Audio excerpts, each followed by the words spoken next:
What is up, everybody? Welcome back once again to Hot Toys Hotline Live, episode 90.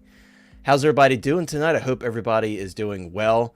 Don's already dropping. Don, we're not late, dude. It's 7 o'clock. Come on, man. Don Prime in the house. What's up, Don? I hope you're doing well. But, guys, it's so great to be here with everybody tonight on this fine Tuesday evening. I hope you guys are all doing well. The stream almost didn't happen. You know, I just had so much going on up until the stream was about to start. You know, I'm like, you know what? There's a lot of great stuff this week. I want to talk about it. We have a smaller panel this week, but that's awesome because we get to talk to you guys more whenever that happens. So it's always great when that happens. So I'm looking forward to talking about some awesome stuff this week. On the panel, as you can see, we've got Chris, the Collecting Madness. Chris, how you doing? I hope you're doing well. You just got a delivery right before we started, one that I know you've been waiting for a bit. So I just got mine last week. I did unbox mine. It's an awesome figure, so I know you're really excited for it to go along with the rest of your collection. And yes, sir. That's one you actually doubled up on. You got multiple different C-3POs in your collection, right? You have the Attack of the Clones version as well. Yeah. I sold the sideshow, but I kept the signature base because you remember I got Anthony Daniels to sign that, so it's just been blank back there next to R2. So I don't know what I'm gonna do with C-3PO's base that comes with this one, but yeah, I mean, give it to sit in the box for time being. Yeah, or give it to R2 because I got the sideshow R2 with Jabba's like the drink trays or whatever. So that would be kind of cool. Yeah. Well, that could help. If only he's right there. If only one day Hot Toys will release their version of the Return of the Jedi R2-D2. I really want to see their take on that drink tray. At the very least, I think a lot of people may consider grabbing like the sideshow one and just salvaging that drink tray from it and putting it on their Hot Toys one.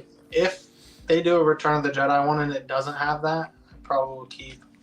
I'll probably scream, honestly. I'll probably scream if they don't.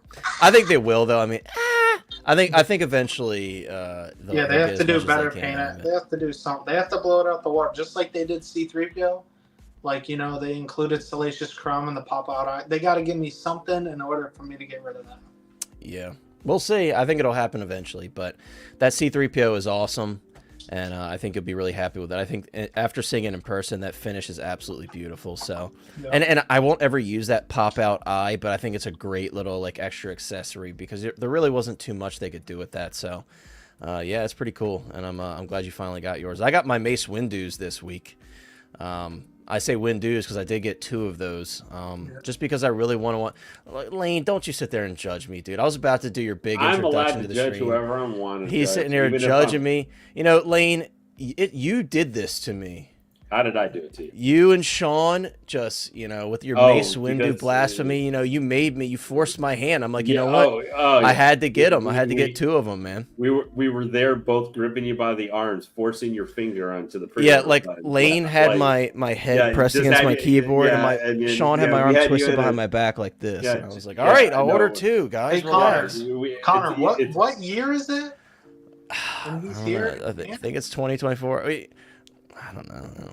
But Sean's not here to defend the Mace Windu duo, so we'll go easy on Lane. I know. I had you in a chokehold, threatening to, you know, put you in the sleeper and make you go to sleep, bitch. Well, all I have to say to you, Lane, is the party's over. Yeah. But Lane, thank you so much for being here. That was a long-winded intro, but thank you so much for being here, Lane. I know you just unboxed your Catwoman and your 501st Trooper from the Kenobi show. Catwoman may have had me going, but they've had it already. This guy is the real deal. Yeah. This Trooper is so cool, man. I am glad I decided to get one of them. Now, obviously, this doesn't. Of course, part of the problem is this is the first live action clone we've actually got.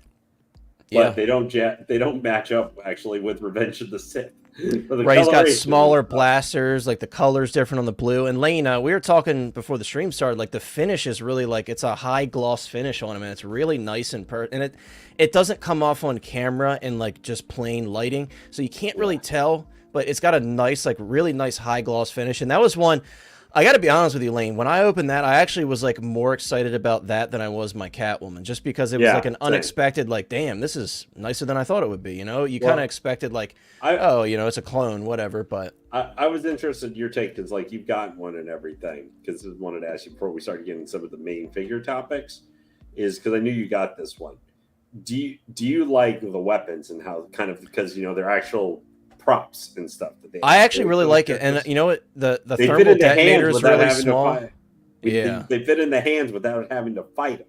So if going for now, obviously we're not going to see that like with the ATRT ARF Trooper or something because that's already been up for a while. Yeah, but would you like to see maybe they try and use these molds again for later clone troopers? Or I mean, we know they're just going to use the old one because that's the thing that they made from scratch. Would you like to see them maybe use some of these molds instead? Just because functionality-wise, I think they work a little bit better and are easier. Yeah. No, I mean, I guess it all depends on context. You know, if we see some clones on screen again, I would welcome it. I really like it. I'm going to stop what we're doing right now because the Don Prime has gifted a membership. And guys, can we get #rigged in the chat? Because the winner of the channel membership was actually Chris the Collecting Madness. He is the newest Hotline hottie here. Don, my friend, thank you so much. And Don, I literally just had a chance to open. Talk about #rigged. I finally won one of Don's amazing Facebook chat giveaways. Finally won one. And I just got the chance to open it up. I'm going to take some photos and post it on the group. But Don, you are such a generous person. I appreciate you as always. Yeah, Don gave me some awesome cards. Like this graded Mandalorian card with a Mandalorian stamp in it. It's such a beautiful card among all the other awesome cards he gave me and other stuff. It's just really dope. So. Can you shut up a sec? I was gifted. It's my time to speak. Excuse me, dude. Go ahead, man. First off, I want to thank not only Connor, but Hot Toys Hotline. I want to thank my parents, but my mom and dad. Also, I want to thank Hot Toys and Mace Windu. For helping you spend all this money over the last There we go. The Academy Awards speech for the for the Hot Toys Hotline membership. I just finally shipped out because Collecting Weekly, we had I helped sponsor a giveaway for them for 4K, although now they're at 19K or something silly. Just shipped out for our Toys Mafia. If he ends up showing up in chat later, he won both both giveaways. So made it nice and easy to ship. So there I finally got that off to him. Well, today. Congrats on that. So now that I'm a member, what do I get? You get some really awesome look, Chris knows how to sell this. You get some really awesome emojis, guys, by becoming a Hot Toys Hotline channel member, a hero or a superhero. Hotline hotties, as the people are calling it. Not my name. You guys chose your own name. You chose your fate. Now click that join button down below. Use myself. Yeah, there you go. And you could use a picture of me. You could use a picture of Lane. You could use a picture of Mike. There's just awesome emojis, right, guys? Don't break your computer with my face. Jeez. Wow. Wow. How do I sign up? Yeah, it's like the most. Yeah, I know. Well, Chris is used to that, considering having to sell stuff because being a grade A delivery guy, he has to usually sell why he's it's like it's coming. Don't worry, it's coming. We're gonna get to you today. Don't worry. Right. Everybody's like, where's my stuff? Where's my stuff? Where's my stuff? Yeah, speaking of Hot Toys Hotline memberships. Yeah, I had somebody come up to me with a tracking number of something they just ordered the day they brought it to me. I was like, you literally just ordered this. It's not on my truck. Wait, where's my package? Yeah. Basically. It happens sometimes, dude. You can blame Amazon for all that stupid stuff because sometimes they deliver the same day and stuff like that for something. Yeah, that is true. They've conditioned people to have instant gratification. Real quick, Don has gifted another membership to the channel. Wow, thank you so much, Don. And this time it is not #rigged because we have Blue Tattoo winning it.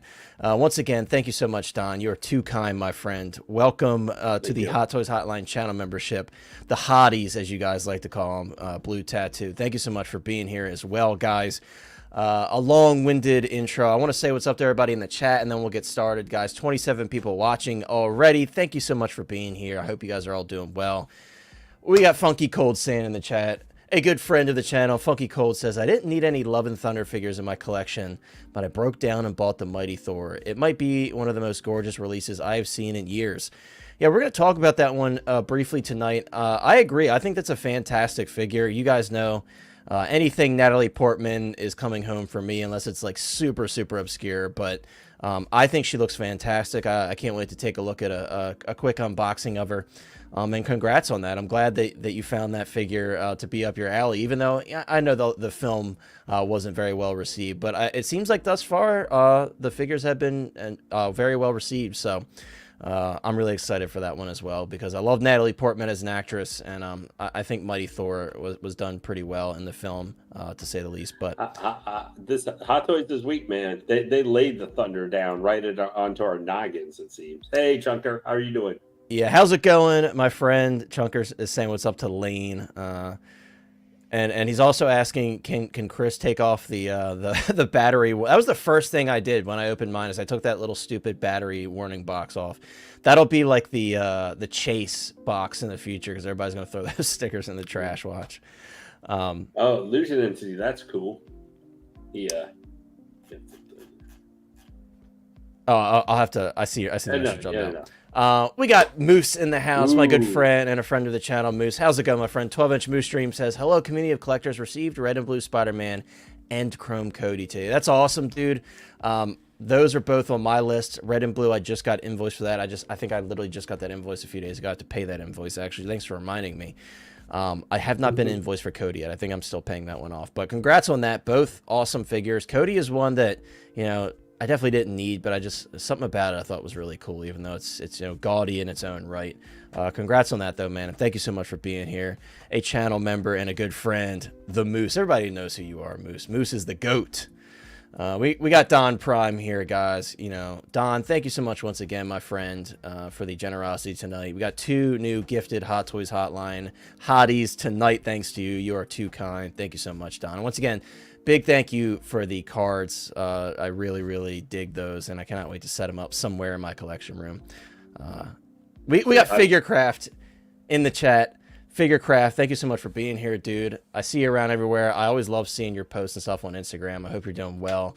Figurecraft says, hello, fellas, new to the channel, sub. Well, thank you so much for being here. I very much appreciate it. I am definitely an appreciator of your stuff. I've seen you post a lot of really cool stuff, and I don't know if it was you. I could be wrong. I think you're doing a stream with... Is it you that's doing a stream with Jazz Inc. soon? Correct me if I'm wrong. Maybe somebody you're doing a stream with. I feel like it was you that is doing a stream with Jazz Inc., but correct me if I'm wrong. Definitely share that with us. I would love to promote it on the channel for you. But thank you so much for being here. Thanks for subbing. I very much appreciate that. We got another GOAT of the channel. We got Payton23, a moderator, a good friend, and a channel member. Payton says, remember to like and subscribe to the Hot Toys Hotline. Thank you so much, Payton, for being here, my friend. I hope you're doing well. Guys, if you haven't already, consider dropping a like on the stream and subscribe to the channel. I'd very much appreciate it. You guys saw Blue Tattoos in the house, a new channel member. Thanks to Don Prime. Blue Tattoo, thank you so much for being here. I hope you're doing well, my friend. We got Illusion Entity. Great to see you, bro. Illusion says, I grabbed a K2SO with Andor Season 2 coming. Prices will likely go silly once he appears. The prices will slump again, but the market will be crap for a while with hype buyers trying to claw back money. It's going to be interesting. I mean, it was very surprising to me with Andor that we didn't get an announcement for Cassian. That was very disappointing. With all of the Rogue One figures we have, that was definitely a hole in my collection, and still is. I was very tempted to jump on that custom run that someone did recently because it was actually pretty fairly priced, but I'm holding my breath for Hot Toys to do one eventually, so we'll see what happens. But yeah, a little disappointing that we get no Cassian Andor, but they do like the Inquisitors. Howie's just afraid the base train will kick back into gear. I know he's gonna be having people knocking on his door, man. That's what I'm expecting. Credit could go up possibly again because now it's confirmed that his character is actually going to appear in Andor Season 2. Now, not that he's cheap or anything anyway, but he's supposed to appear again. So maybe that is a possibility there could be a new, slightly different version of him. Wow. Yeah, very possible. And Don Prime with another gifted channel membership. Don, you are the best, my friend. Thank you so much. And very deserving, we have Illusion Entity, the newest channel member. So thank you so much, Don. You are too kind. I can't thank you enough. And Illusion Entity, welcome to the hotties, dude. Feel free to drop those emojis. We got some really fun emojis. As we get more members, guys, I'll add some more emojis. I have some in the tank that I haven't been able to add because they limit you based on the amount of members you have. So as we get more, I could just add more stuff for you guys. So I can't wait to do that. Moose says I'm working as I listen too hard. I'm glad that you're listening very hard, Moose. Thank you so much. Figurecraft says yes. Friday at 11 a.m. PT. So guys, if you want to see that stream with Jazz Inc., definitely tune in. Jazz Inc. finally is doing some stuff that I can afford because you guys know the vehicles, as much as I loved their stuff, I just wasn't in my price range. So really, really excited, especially for their 6-scale figures. Obviously, the Catwoman is very exciting. I've been loving seeing the updates on that, the animated Batman, all that stuff. So I can't wait to check out your stream, Figurecraft. I think your name's Philly. Correct me if I'm wrong. I don't want to. I think that's your name. I was about to say it earlier, and I'm like, I don't want to mispronounce it. I think it is because Moose is saying hi, Philly. So Philly, again, thank you for being here, and I cannot wait to check out your stream and check out your channel some more. Like I said, I've been looking at your Instagram posts and stuff all the time. You post some really cool stuff. But thank you once again for subscribing to the channel. And thank you for Don. You're too kind, my friend, once again. Don says, Krennic 2.0, K2 2.0, Andor S2, all confirmed now. Yeah, I mean, I think there's going to be some really exciting stuff. The show was very well received. It's a shame. It just wasn't one of those shows that really reaches, people outside of like diehard Star Wars fans, right? It doesn't have that appeal of Hayden Christensen and Ewan McGregor, And also, it's just being more kind of a spy, edgy, like right, very gritty, very gritty type of show too. So again, and the episodes are kind of drawn out, so it really doesn't have that mass appeal that like Kenobi would have. As much as people had their issues with Kenobi, you get what I'm saying, right? So it has a more general Star Wars audience feel, where Andor in particular, you have to like a particular type of genre even within Star Wars because it's different, because it's not really the space opera fantasy feel to it. That's more the lived in, which makes sense going that it's kind of a prequel to Rogue One a little bit. Like it feels like more that type of. That's true. I mean, I hope that Hot Toys touches it because again, I really want a Cassian. At this point, I don't care which look it is. What else do they got for Star Wars to do? Maybe more dark side stuff. Who knows, Yeah. What's up, Clone Trooper? Great to see you, my friend. I hope you're doing well. Thank you so much for tuning in tonight. We got one Adam 12 in the house, a good friend and a channel member. Adam says, hey, Hotliners. What's up, Adam? Thank you so much for tuning in, bro. Guys, check out one Adam 12 on YouTube. He's been doing some really like touching reviews with his daughter. It's a nice change of pace from like, with me, I try to be as like official as I can with my reviews. Adam's just, at his table with his daughter filming, and it's just a really cool experience to watch. So definitely check out his channel. Check out those awesome reviews. He's actually putting up some pretty good stuff too. He did Kang, and there weren't too many reviews, so check him out, guys. Let's see. My boy HG in the house. What's up, Commander Green? I hope you're doing well, bro. Did you get your Kenobi 501st yet? We were actually talking about that at the very beginning of the stream. It's a cool figure, man. It's much cooler than I expected. When I got it in hand, I'm like, this is pretty surprising. I actually really like this figure. So,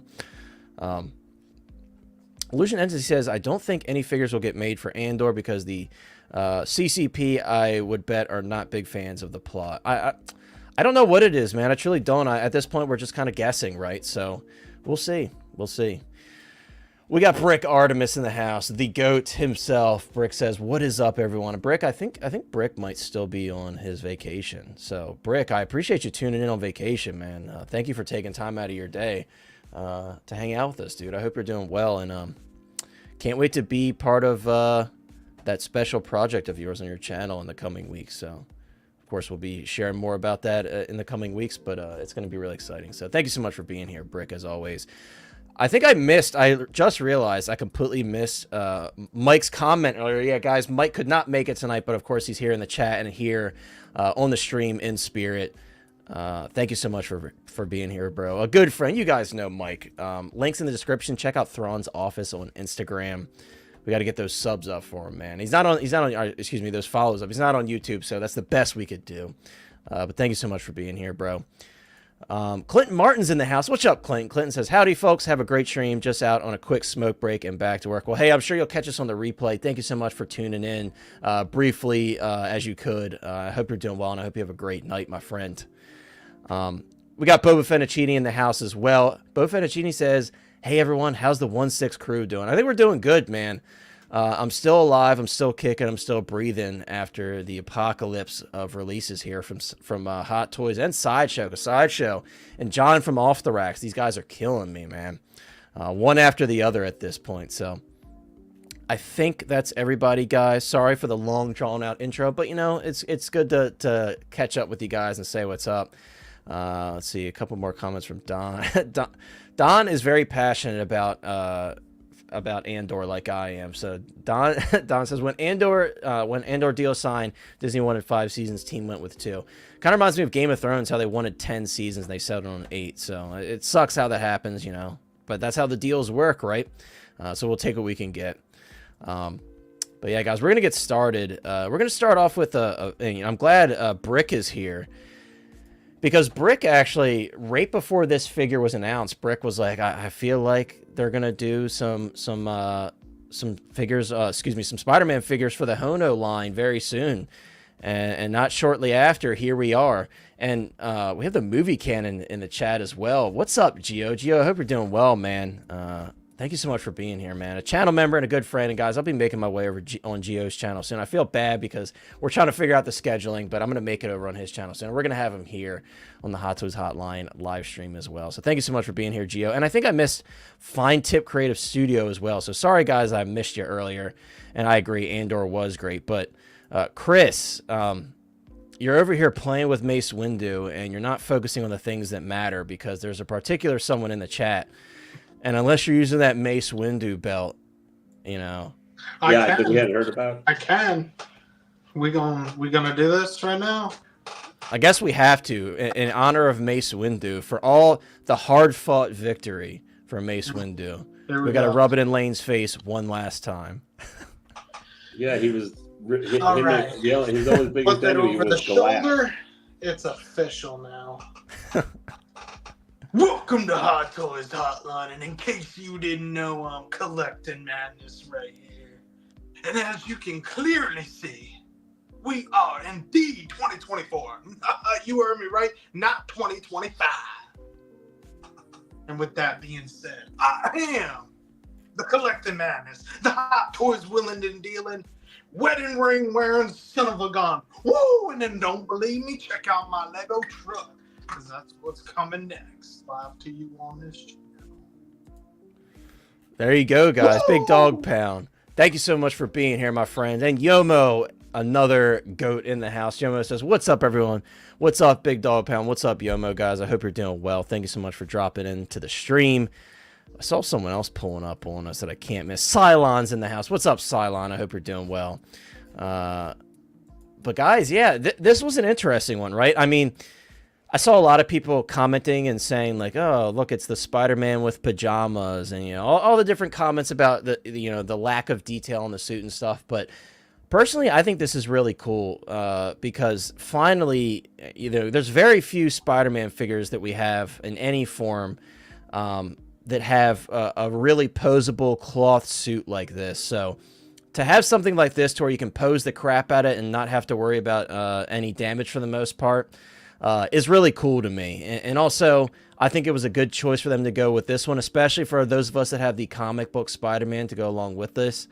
I think this is going to look really good on the shelf with that one. And if you're a wussy like me, and you don't like to pose your Spider-Man figures in fear of damage, shout out to Riley Reviews, because I know he's the pro Spider-Man poser, whereas I like to put mine in little T poses. I think this is really cool, man. I love the webbing. It's funny because I don't think this webbing would look very good with like any other version of Spider-Man, maybe the comic one, just because it looks a little chunky and goofy. But for this, it works. And I actually, say what you want about the web backpack. I think it's pretty cool. I'm not sure I would display mine with it, but I think it's a nice touch and it's a nice little accessory to throw in with it. I'm curious how many people, I'm going to put up a poll for this one, guys. I'm curious how many people are picking this one up. So the price tag for this one, I think, is what, $175? I'm still so puzzled by that, right? Because the Wolverine was 160. Like, how do you do that? How do you figure that math there? 160 for the Wolverine. This was brought up on a stream that I was in the chat of the other day, and my thought was like maybe that was like their introductory price to get you to kind of buy into that new idea of the Hono line. Not complaining about $175 certainly, but it's very curious, right? It's like, well, how do they figure that math? 160 for a figure that comes with the most silicone arms and stuff like that. Interesting, very interesting for sure. But I'm gonna drop the poll, guys. How many people are picking up this black suit Hono Spider-Man? We're gonna do the classic copper flop. Hono symbiote Spidey copper flop. Lane, what are your thoughts on this? While I'm pulling up the poll, Lane, share your thoughts with us, man. Do you think this is the pajama suit Spider-Man, or do you think this is an awesome release from Hono? Something that you could pose, something that's affordable. What are your thoughts on it? I'm kind of mixed on it, because when I did see it, I do get where some other channels have been talking about it being a Mezco-looking figure, kind of. But the price point for what it is, I think is fine. It just, I will say, for me, this one looks, the problem is they just put out that Wolverine. So they went, because it was the launch, I know they kind of went, maybe even working a little bit of a loss to get that Wolverine out there. Because, like, this is the first one, this is the big impression, and this is, like, one of the, major characters, kind of, where we're doing something kind of accurate and stuff, where they may have been even willing to work at a loss a little bit for material and stuff for the figure and the price point. The problem is this guy has been put out relatively just a few weeks after the black suit from Spider-Man 2. Yeah. And if you I completely understand that this figure almost costs half as much as that Spider. Like it's like literally $140 or $50. I think, or 135 or 140. This one? Less. Yeah. Yeah. That one. I don't know the exact math, but yeah, it's considerably cheaper. Yeah, no. So I'm not losing the fact it's almost cost half as much. I'm not losing that, but I'm just saying, you look at what is two of basically the same premise figures of the suits in the same scale. You look at this and you look at that, and your eyes are going to take a double take. It's not the fault of this figure; it's the timing for it. It's because there is one that you look at that's the same scale. Now, but you're going to look. Sometimes price point's not going to be the first thing you think about right away. You're going to see that for long-time collectors. I'm saying new, like they said. I think they even showed the ad point. This is quote entry level, whatever the heck that means for this or anything. I guess that would be the Power Ranger figures, because they're 100 to 120. I guess those are entry level 6 scale. Yeah. But you got. I think what this figure depends on is the posability. Like, is it actually posable with the joints and everything for a long period of time, or is it just in these shots, or we're being fooled a little? And I don't mean like fooled in necessarily. I don't mean in like necessarily like a vicious or just purposeful way necessarily 100%. Just because if I was going to buy this, the only reason, because I'm getting the black suit, the only reason I would buy this thing is because, hey, this one I can just put to him looking like, bend it all like a pretzel and be able to leave it in that and just leave it in there for a year. And in theory, I should be able to put it back and no issues with the suit or anything like that. Right. Unlike the normal Spider-Man. That would be that's the only reason I think to buy this over one of the other ones. Yeah, I think that's probably the biggest selling point of this one, right? Is the posability. Like, it's not for looking comparison, because like this one looks it's very basic. Like a third party. It's very basic. I mean, I don't know. I'm not gonna with this one. I'm not gonna like tear into it because I do like it. It is for being a black suit Spider-Man. I don't see, because I'm trying to be careful here, people, because like I said, I am comparing this directly to another suit, which is basically the same Spider-Man coming out when this is announced within a month. Now we did the same thing a little bit, kind of comparing where we had the Hono Wolverine announced and coming out, and then we saw the Jackman. Now, obviously, that's live action, but there are general similarities because they're both doing the same basic suit and look. Like Jackman's wearing mostly or supposed to be a live action comic accurate costume, which is the big selling point. One of the big selling points for his character in the new movie is getting to see that. So it's not a direct comparison, but we did that a little bit for this.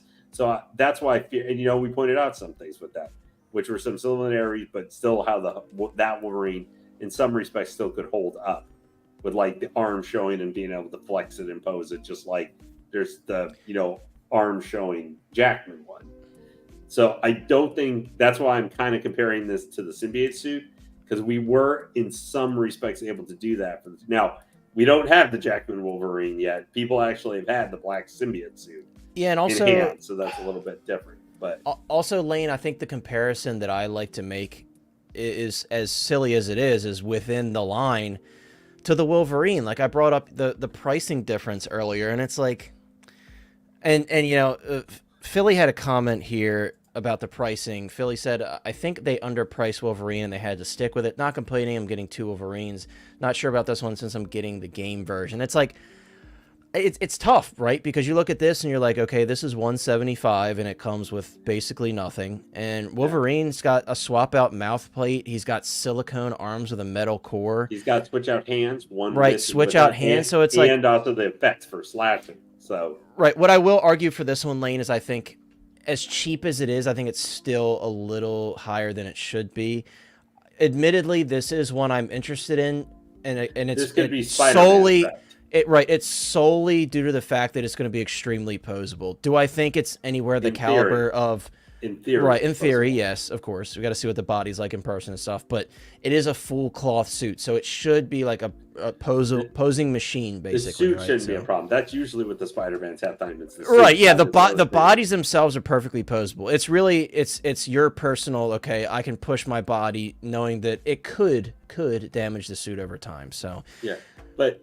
I don't think this is a bad figure. It's just, it depends what you're looking for. Also, is that this one, I would say in some respects that the black symbiote suit from the game is more accurate to the comic because it shows kind of the grooves and living thing for the symbiote part of it. It's way cooler, let's be real. It's definitely way cooler. It's got the milky eyes. It's got that gross texture on the suit. It is a way cooler version for sure. But if you don't want to spend $350 out with shipping and tax on the absolutely. And now this is still going to be expensive. This is still this is going to be like $200 something when it comes out. So it's not like this is super cheaper than that. It's just a much more affordable version. And I like that. I do like that Hano's offering some stuff. There are, 6 scale figures are expensive, guys. So if this is enough to be like, okay, I can't afford the $300+ price tag for the other one, this is more in my price range, I think that is something that can be commended, right? And of course it doesn't look as detailed or as good as the other one, but I still think it's pretty cool, guys. And it's the big thing with this one, if you've never been willing to buy a Spider-Man figure of the Hot Toys one, because you can't pose it, like if that's always been like, you're like, if I'm going to buy this, I want to be able to put it in some kind of action-y pose and just be able to leave it in there for like months, kind of thing. This is one you should really consider. It's not going to be as cool looking or as detailed as some of the Hot Toys one. It's just, but at the same time, this one, in theory, it should, at least for the suit, it should. If there's a problem with this figure, it shouldn't be about the suit being the problem. If it's the body or something, that's totally different than 90% of the Spider-Man figure. This, in theory, should be like the Scarlet Spider, where the body's at least good enough where you can pose it into a cool pose, leave it there, and boom.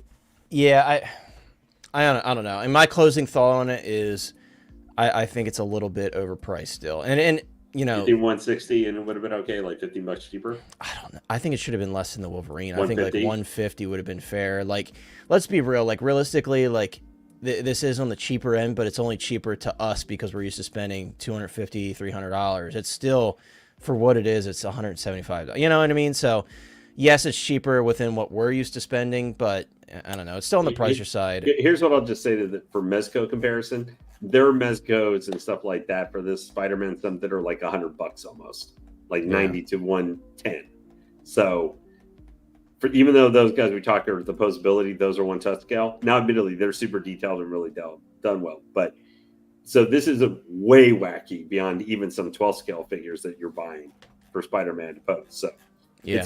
it's, so it's not way crazy. Still more, but not way off the right for some type of Spider-Man figures can be smaller scale. Yeah, agreed. Before we move on to you, Chris, I want to say, read some comments, say what's up to some people, and we have some comments here. By the way, we have OG fan in the house. What is up, OG? A channel member and a good friend and a moderator. Thank you so much for being here, bro. I hope you're doing well. Let's see, we got some comments building up here. Sorry, guys, I'm going to get to all your comments. Don't you worry. HG says, hey, sorry, I didn't answer back earlier, but I actually passed on the Kenobi 501st clone. Some may call me not a true fan. I would never call you not a true fan because you still have an incredible clone collection, and those are certainly not essentials whatsoever. Now, you don't get the ATRT with the ARC Trooper. We may have to put up your card-carrying membership of the 501st up for possible review. Right. Thrawn's office says, as these figures creep towards $200, what's the point anymore?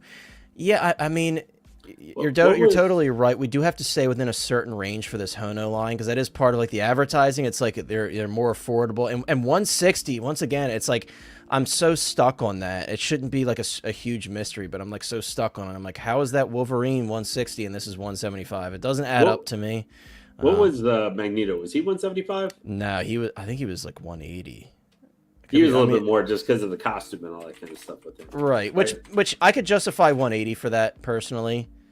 Let me see real quick. I don't want to. I might be. Oh no, you're right on the money, Lane. I'm sorry, I just corrected you for no reason. It was 175. So why is Magneto? Let's compare it to Magneto. Why was he 175 and this is 175? This doesn't make sense. And he was announced.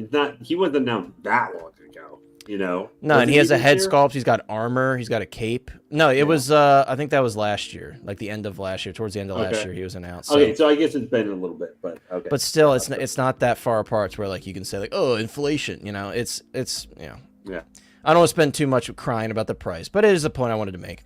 Tom Daly in the house. Tom Daly says it looks like Mezco. I'll be honest with you guys. I don't follow Mezco, so you guys very well could be right. They're super detailed. Like super detailed tall scale figures, Mezcos are usually. Yeah, I don't have the comparison visual in my head because I've never looked into them or anything. I've seen a couple Mezco pieces, but nothing Spider-Man related, so I can't make the connection. They're expensive. For their size, they're like $100 a lot of times. So that's not too bad. I guess that's not too bad of a diss. Bo Fenichini says, if you like it, buy it. If you don't like it, don't buy it and move on. That's fair, man. Hey. That's fair, I as long as I think everybody in the chat is being respectful, which I think we are. That's what I like to see, But it's very true. At the end of the day, hey, buy what you want and skip on what you don't want. Flavio says, careful now, Lane. By the way, what's up, Flavio? I pulled up your message earlier, but we were in the middle of a good topic, so I apologize for not reading that out. Kenny Lang in the house. I was about to say Kenny Long. Kenny Lang in the house. Kenny says, you have to cut out the backdrop yourself with scissors. That's kind of ghetto. I don't know if I would put it that way, but yeah, I mean, that's nothing new, though. I mean, that's like a classic action figure thing is, cut out your own backdrop for additional play option. You know what I mean? I get it, though. It's a $175 figure. I'm surprised they didn't do like a small little like limited Hot Toys like printed comic type deal. Honestly, for this guy, I would tell you, I think for a backdrop, you want to get something cool that I think could end up being really cool for this guy if you can get it parceled out. Yeah. That backdrop they put with the classic Spider-Man from the first game, where it's got the box thing, it kind of goes around, and you have like the lizard tail and all that stuff. I think if you could get that backdrop and everything with the base, and then have this guy being a kind of comic, like this is a little bit in theory more comic accurate, that would be an amazing setup. Oh yeah, absolutely. Man, I wish Mike was on tonight because he's really passionate about this Spider-Man. He says, I prefer to keep buying Mezco and Hot Toys rather than an expensive, compromised brand. I guess this next announcement will really determine where Hono, is moving forward. We'll see, man. We'll see. Mike also says, thing is, these are only cheap to people who already collect Hot Toys, so don't really see the point. 175 is outrageous to the average figure collector. Yeah, that was kind of what I was saying earlier. Yeah, that's a good point, but yeah, I don't know. I think you're right, though. I'm very confused again, and I won't keep. I sound like a broken record, but the 160 for the Wolverine versus 175 for this, that doesn't compute in my head. It's just so confusing. Don is saying Hano is an upscaled Mezco. I think the Wolverine deserves some respect. I've watched a couple of reviews of it, and we talked about it last week on stream. I think it looks very good for the price. Magneto, again, I think that's a fair price at $175. I want to see the quality, though. This one they kind of missed the mark with pricing, though, obviously. That Magneto's the one has me kind of wondering. To me, that's going to be the one that kind of really... Because Magneto, if you're doing comment accurate, that can come off either looking really goofy, goofy, or it'll translate decently. He's kind of the one I'm wondering how this is going to translate, overall. Yeah, very true. We'll see, man. We'll see. Again, this one, guys, if you're interested in it, use your coupons. Get it as cheap as you can just to kind of make it sting a little bit less. Yeah. I'm excited to check this one out, especially due to the posability. But like I said, that's my thoughts on it. Justin is in the chat. Justin, a channel member and a good friend. How you figure, guys? Check him out on YouTube. You know the drill. Justin says, me and Chris still waiting for that Fast and Furious line to start hitting the shelves. Family Vin Diesel voice. What's up, everyone? Good to see a Hotline on Tuesday. Let's go. Justin, I've been catching up on my drives to work on the Sunday stream with you and Steve, and I was really hurt to hear the words, I might be canceling my Jake and Nateri figures to make room for something else. How much more portrayal am I supposed to take? You were one of the guys riding or dying with us on the Avatar figures, man, so the only way to get you to keep them is to mention it publicly here on the stream. Of course, I'm just joking, but... what's up, Justin? Thank you so much for being here, bro. It was great to catch up on the stream and hear your guys' thoughts on the figures this week. But yeah, man, keep those figures. Don't ditch the Avatar crew yet. Don't ditch them yet. Let's see. Blue Tattoo says in the pic, Secret Base showed of Spidey, the suit looks darker with not a lot of harsh light on him. Yeah, I mean, for sure, there's some harsh lighting going on here. In certain angles, you can kind of see it's kind of like that like shininess to the threading. Which may or may not make it look cheaper in some people's eyes, but Chris, I want to move on to you, Chris, because I know you want to share your thoughts on this one. Probably very brief, I imagine, but yeah. Chris, what are your thoughts on the Hono symbiote suit Spidey before we move on? Do you think it's overpriced? Is this one at all in your realm of something you would purchase? What are your thoughts? How much is this one again? $175. I mean, I guess depending on some people, like you guys said, compared to the other one, I guess I agree to that point. Like, it's not as cheap as you would like it, but at the same time, you are getting, I guess, okay quality because, like, you're not really seeing joints or anything like that. So that's pretty cool. And it's posable, it being fabric, you can do whatever. But, I think if it was me, just based on my situation, and everybody's different, if I had to shell out $175, I might as well go just a little bit more to get the one that just came out, because I think that one looks more well. Yeah. I do like the web backpack as an accessory. That's pretty cool. The web pack, dude? Web backpack. You know what I'm saying. You know what I'm talking about. No, bro, that's the web pack. You combine it on, what is it? Web backpack, web pack. That's a web pack. Yeah, that's right. But yeah, not much else to say. I do like how he shoots it, like in how they did in the comic, like top of the fist or whatever. Yeah, it's a nice touch. Plastic. It's a nice touch. I understand the complaints though, for sure. Yeah. As we close out your thoughts, I want to close the poll. It's all bendable and stuff and posable. I think that's actually really, really cool as well, and I hope that that'll come over adopted to the other Spider-Man, because seeing the same old plastic webs, I mean, it gets kind of boring after a while. And I liked him. Yeah, I liked him on the classic comic-inspired Spidey because they were similar, but they also had that pure white color as opposed to like the see-through, and I thought that was a nice touch for the comic one. I'm going to close out the poll because we're moving on from this figure, guys. We have 41 votes. Hono Symbiote Spidey, Copper Flop, 67%. It just changed as I was ending it. 67% said flop, so one that a lot of people aren't very excited for, understandably so. We're going to move on, guys. You guys have spoken, not only with your votes, but I'm sure with your wallet, so... Maybe if they do another comic-inspired Spidey with the normal, like, classic red and blue suit, maybe people would be more interested in it. So we'll see. Guys, we're talking about the Love and Thunder Mighty Thor now. This is one that, once again, someone had mentioned earlier that they, I forgot who it was already, said that they picked this one up. Wow, that's very white lighting there. They said they picked this one up and they weren't like a huge fan of the film, but they thought the figure looked very good, and it was one of the, I think that was a Funky Cold Santa that said that, actually. Yeah, you know, the film certainly wasn't the best, and that conversation can be had over and over again, but just talking, well, guys, that's not us, guys. That wasn't our promotion, I promise. That's not Toys Apollo. I swear, we're not promoting Toys Apollo. But this figure looks really good, guys. I mean, for all intents and purposes, I think this turned out really nice. I think a lot of people are saying that they think this is the same sculpt as Padme. I don't think it's quite the same. I'm sure they use maybe like assets from the original sculpt, from the Padme sculpt to kind of make this one, but I don't think it's exactly the same. I actually think this is the better of the two Natalie Portman likenesses. As much as I like the Padme, I think this looks really good, guys. The lighting is a bit harsh in this video, and that's no dig on the reviewer here. But even in this lighting, I think the sculpts look very good. I love the aesthetic of the Love and Thunder stuff. You have that like special font, and you can see on the top of her base, it's got that really nice like unique branding.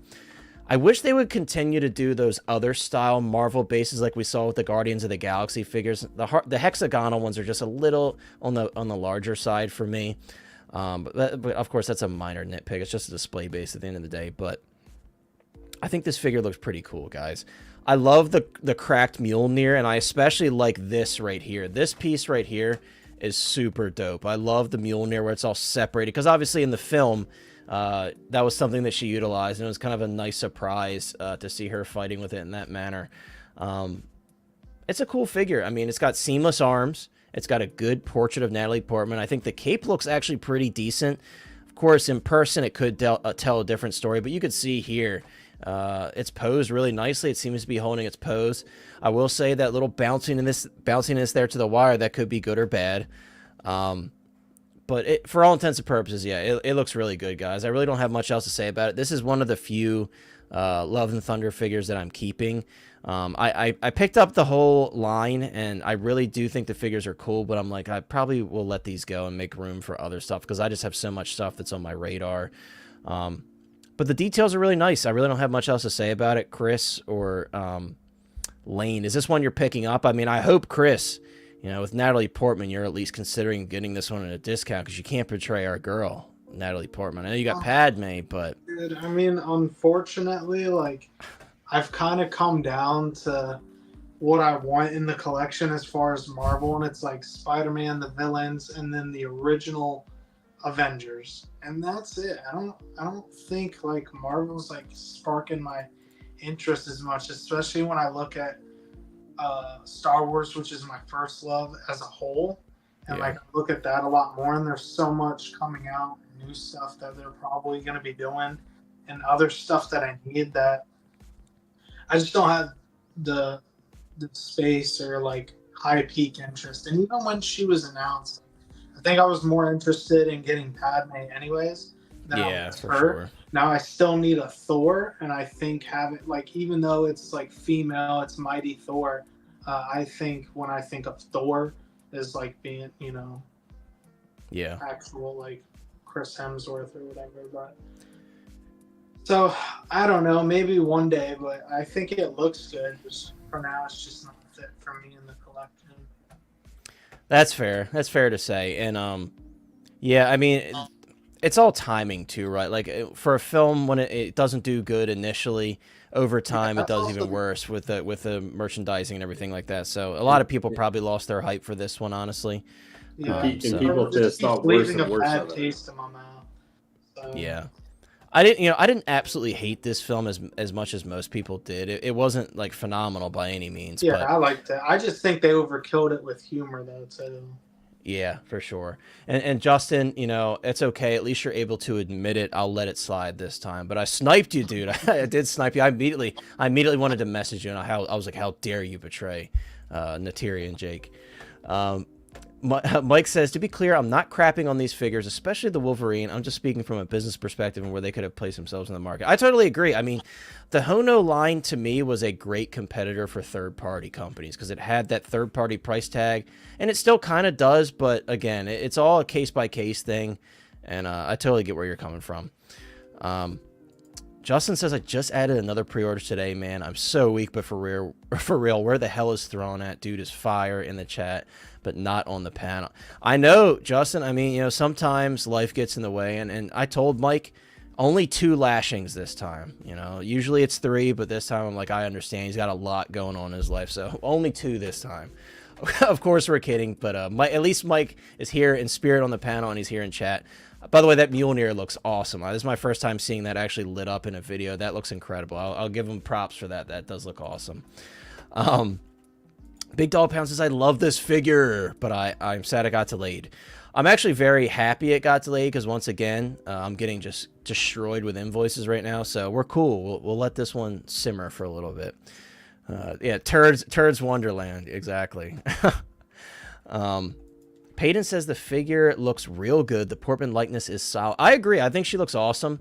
That's kind of creepy there with the moving eyes kind of moving independently. I think she looks awesome, though. I think the likeness to Natalie is good, and I think this one turned out as good as the prototype, honestly. This is pretty dope. See, Chris, I know you have your limitations, but, Philly is speaking the truth here. How lucky are we? 2 different Natalie Portman action figures in 1 year. Could we get a third, for maybe like the Black Swan or something? Another company will do a third-party figure or something. Who knows? Actually, we do have 3.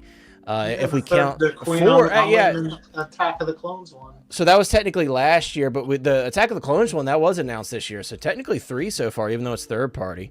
Yeah. We got Steve, the evil sneaker in the house, a channel member and a good friend. Steve says, what's up, guys? And yes, Steve, you witnessed it live, dude. I had to be betrayed while I was driving my car. I was listening to the stream, and I heard him say it, and nearly had a heart attack, man. I just couldn't believe my ears that Justin would betray me like that. There was a little Hot Toys hotline inside his head, just going, no. You know what? Get off the space. You betrayed Blue Cat people. Get back on or get thrown off the caboose. Yeah, and I'm sitting there like, the Jedi are taking over. That's what I said when he. And I'm like, come on, man. And then Justin's like sitting there. I can't hold it any longer. Yeah. And he's sitting there like shriveled up in his chair, but he kept his pre-order. That's all. That's all that matters. So. Hey, does that mean Steve was like, good? Yeah, Steve's like, good. No, Steve would not be the good in that situation because he is not getting those figures, and he should have corrected Justin live. That's what should have happened. Perfect timing. I didn't know if Sean was going to make it tonight because he was stuck at work. Sean, the Hot Toys Nightmare, is here. Perfect timing to look at Natalie Portman here, the mighty Thor. Sean, how's it going, my friend? I'm doing pretty good, man. What do you think of this figure, Sean, as you're coming in? What are your thoughts? I think this is an excellent portrayal of Natalie Portman. Yes, it is. Mighty Thor, indeed. Yep. Great glutes there. Some abdominal crunch going on with a little assist. Some nice little work there. Unfortunately, I can see the little hand joint there going on. Wrist joint. Yeah, She-Hulk's got us spoiled, doesn't she, man, with those wrist joints. Yeah, I mean, overall, it looks good. I don't have it on order. But I think this looks great for Natalie Portman in reality. Would I ever try to get it again later? Maybe. But for now, no. Poor Mjolnir. Yeah, look at it in pieces. It does look cool, though. It does look cool. I think the movie could have been great if they spent a lot more time in writing it and thinking everything out, because they tried to make it almost a little but too much like Thor Ragnarok. It's like Thor Ragnarok with like the comedy portion turned up 3 times, and I think that's what a lot of people didn't like about it. Yeah, but hey, if you ever want to make a rock baby, all you got to do is go to these hot little spa area and be a metal rock next to another metal rock, and you'll have another metal rock together. Well, they did. I think that one of the biggest problems was that they had that opening scene, which was very dramatic and everything for Thor: Love and Thunder, which has set a certain tone, and then they like jettison, and everybody's like, "Oh, here's Gore, and then this guy," and then they just turned him, like turned Gore into creepy kid stalker, kidnapper, terrorizer guy for the rest of the movie, and you're like, "What?" And then, of course, he had all the jokiness. He was pleasantly creepy though. I did enjoy Gore's performance. He didn't get enough screen time in my opinion, but I did enjoy it. I don't want to get too much into the film because it's been talked about 10 million times over, but it hasn't been talked 10 million times in one by us. we've definitely talked about it a few times. I don't remember this conversation. Yeah. 3 Ragnarok, which was 10x too much. I will say this. I love Ragnarok. Ragnarok's a classic. That's one of my favorite Thor films. Probably is my favorite Thor film. Hela was an awesome villain. I love like Thor's little like mini arc where he, finds his way again and gets his powers back. And I don't know. I think it's cool. I think it's a cool film. I hold that one in high esteem. This one, again, I totally understand the criticism on this one, but at least the figures turned out good. I mean, it's funny how that happens sometimes, right? Like from a film that people care about the least, they sometimes come out and do some really awesome stuff. And I think this is one of those figures. I think it looks great. So I think maybe I'm the only one on this panel that picked this one up, huh? Sounds like it. Love and Thunder was his origins of Wolverine. Yeah, pretty much. Yeah, I do understand what Lane's saying, though. They kind of came out of the gate with, like, that, like, sad tone of, like, I've lost my way. What am I going to do? And then it just turns into, like, a shit show later in the film. So, Sean, you're not getting this one. Lane, I imagine this one is probably has never been on your radar at any point in time, right? This one's probably a big pass for you. Yeah, I wasn't interested in it at all. I bought Gore the God Butcher and ended up selling him. That was the one figure I liked because I thought Gore was cool, but I hated this movie. Like, this is one of the... I can't say I dislike this more than Thor the Dark World, because that movie dude, I'm surprised people put this below Dark World. Dark World was pretty rough. Boring. The problem with... Dark World was boring, man. And anytime you say a Thor... sure... This one was too goofy, but at least there were gods and there was, screaming goats and space goats and other stuff in it. That movie was just depressing, boring, and you were like just waiting for stuff to happen half the time. Justice said Thor Dark. I don't know. I don't like Dark World is still like really like a kind of a mid film for me, but it's still good, right? In the grand scheme of things, when you look at everything else that we have to offer from Marvel, like it's still not bad. I don't think Dark World's bad. I think it's still one of the worst of the entire original Phase 1. But in the grand scheme of things, from Phase 4, it's better than definitely some of the movies that we've had. Yeah, OG fan says he likes it more than Ragnarok. To each their own. I just really liked Ragnarok. I thought it was a fun movie. It is right here. It is the shot he's talking about with the helmet pulled off. But yeah, Lane, I guess this one's not. I guess this one's not for you. I only ever was interested in Gore. I picked him up. I liked him, but of course that figure had its own limitations and everything. And like I thought Mighty Thor was all right, but I didn't get into her character arc because it kind of kept literally kept getting interrupted with jokes. So I didn't get. That's what happened a lot. Yeah. And I didn't even really get to get into her being Thor, Mighty Thor enough as a hero, which is why we go to MCU movies to see heroics and her own kind of hero's journey kept getting interrupted by goofball and stuff. Yeah. So it took it away from the figure. Not always will movies take my figure, but that movie was such a bad one for me that that one kind of short circuited, at least for her figure. Gore, it's Christian Bale. He's really weird looking, and I thought his figure was cool. But yeah, like I said, for me, it's like I got these figures in, and I'm like, do I really want to dedicate space to all these? Like Mighty Thor, I'm definitely keeping. But Yeah, the rest of them, That they might be on Thor, the chopping I block. was surprised. I thought that Thor, the actual. I really Thor, do like it, but it's like Lane, like There's we're some getting a limitations. comic Thor, and we got the comic Thor on the horizon. I still think we're gonna get another Avengers 1 Thor, so it's like I don't know. I want to move on from this Thor, or from this Mighty Thor.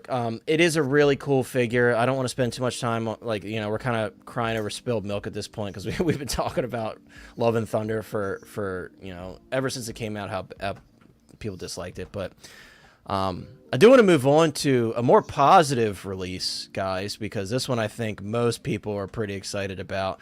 And so, speaking of people being excited about it, I know Justin saw this one and he was like, damn, I wish I would have pre-ordered that. I kind of need that one now. And Justin, speaking of Justin, he says, go watch Furiosa to see what Hemsworth is capable of. Need one more solo Thor movie. Yeah, it's going to be tough because I know Chris Hemsworth, he said that he would want to see a different portrayal of Thor if he were to continue playing the character. So we'll see. We'll see. Guys, we have a review here from 6Gale Kawu of the newly released Mark 6 with Gantry. This is one that was on my list. Definitely really exciting for me because I've never owned the Mark 6. You guys know I've been kind of waiting around, hoping for these original 7 figures to keep getting reissued, and it looks like we're making our way through that list because the only one that we're waiting for at this point is the Mark 4. So hoping to see that Mark IV with or without the Gantry soon, and then I could finally get a full reissued set of the the original 7. This looks really good though, guys, and I love and something that I want to point out, and I know Steve brought it up on his stream, but I kind of want to reiterate this for those that weren't watching him or anyone else's streams. There are parts that are included with this, and we talked about this when it was first announced. There's parts included with this Gantry set that only come with this set. Those battle damage pieces you can only get if you get the all-in deluxe set, which is really cool. It's nice to see sometimes that, spending a little more money gets you something exclusive. With this one, I feel like, and I will say, and, no disrespect to this video, but I feel like this sculpt is not being done any justice in this lighting here because I think it looks way better in some of the photos. I actually think it's a pretty decent sculpt. I was actually pretty surprised how much I liked it in the final product photos. But yeah, and that's very clever as well. That's another thing I want to kind of point out is I think Hot Toys has been doing a great job at hiding that seam line for the removable back of the head. As much as I dislike that method of doing it, I think Hot Toys has really advanced there. You could see, you can't really see it when the back of that head is on because they've done such a good job at blending it with the back of that headpiece. And we saw that with the Green Goblin as well. The Green Goblin was the first one to implement that, I think. And it's really dope how they're able to make it look like it's not even there. So that's really cool. It's a nice looking sculpt. Again, in this video, with the yellower lighting, I feel like it doesn't really do it justice, but I think it looks pretty good. But this is a dope set. I will say, for me, I'm still trying to think of where I'm going to put this Gantry because I have no idea. But I feel like I definitely want to utilize it because I just love that shot of him kind of walking down the steps and the pieces being removed. Sean, I'm sure you probably have big plans for this one because, you have an ample amount of space for stuff like this. So I'm guessing you probably went for the Gantry on this one. I did. And I also know where you can actually put this I'm listening. in your collection on a shelf. Oh, yeah. I figured that was about the answer I was going to get from you, but yeah, it's just I think I'm certainly going to find space for it, but I would really love to see me being able to fit this where I can have him walking down the stairs because I really love that armor being removed, and that was kind of the main reason I went for the Gantry. So it's one of those things once it's in your hand, you're like, cool, now I got the pressure on me, I got to find space for it. But yeah, there's just so many little swap out parts on this, and it seems like a very complete release, especially with those battle damage pieces. And I love these kind of like raw metal pieces, like the underside of the armor. I think this is really clever, and I love how that looks, and it really plays into that that scene where he's walking down the Gantry steps, and the pieces are being removed as he's arriving to the Avengers Tower. So I think that's really cool. Anything tied to the original Avengers films is fair game for me, right? Because that's peak Marvel for me. Apart from Infinity War and Endgame, this right here, as you see him right here, this is so cool, man. I cannot wait to figure out a display for this in my personal display. And Sean, I'm guessing this is probably how you're gonna have yours, right? You're gonna have him in like the kind of de-armoring pose as he's walking down the steps. I feel like you got to, right? Yeah. I mean, I want to. I mean, I already have Loki, so set him off to the side, looking at him while all the plates are coming off. Yeah. So that's my plan to do it, anyways. But another thing with this too is I'm not sure about the head sculpt. I'm not. Yeah, like I'm gonna go back in this video. Show it at an angle and it looks like them, and others I'm not convinced like, yet. But at the same time, too, I've been kind of disappointed with blogger photos lately. It's like they got a new photographer, and it's just this is too whited out. There's too much light. I agree. It doesn't do it, and that's no disrespect to the reviewer. That's just his style. But for this head sculpt, it doesn't really work. I think it's a little too much like harsh lighting on it.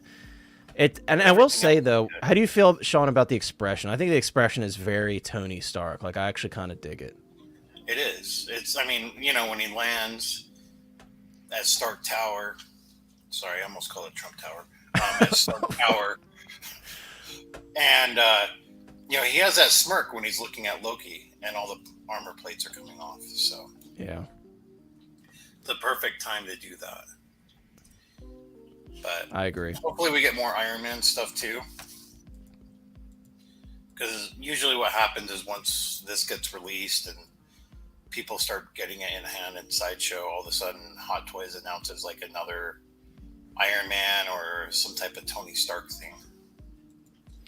There's going to be something, right? I feel like we have... Be like the Iron Man Mark 50 maybe?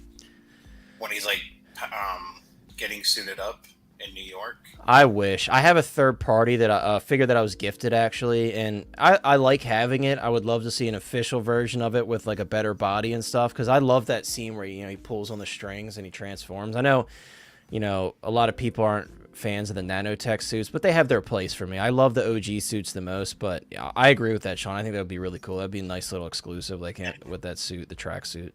And I would really love like the battle damage version where you could get it to where the blade would come like apart, and you could put a blade in the back and the front part as if Thanos just stabbed him with it. That would be cool. Titan. Yeah. I mean, they'd have to commit to 2 head sculpts for that though, to be able to make it, because I don't see them doing 2 different versions unless they do one version where he's suiting up first in New York, and then another version which is the deluxe one where you could get the suit up versions parts, and then also the battle damage part from Titan. So yeah, who knows? There'll be some sort of Iron Man, I'm sure, for Anacom, which is what's coming up, and we always see a lot of announcements for that. So there's going to be some sort of Iron Man. There always is. Maybe a Neon Tech Special Edition. Who knows? Maybe another like all blacked out stealth Iron Man. That would be cool. Who knows? There's going to be something. There's going to be some sort of Iron Man. We'll see. We'll see what happens. Chunker says, I'm interested in seeing a comparison between the 1.0 diecast and this new one. I was a big fan of the 1.0.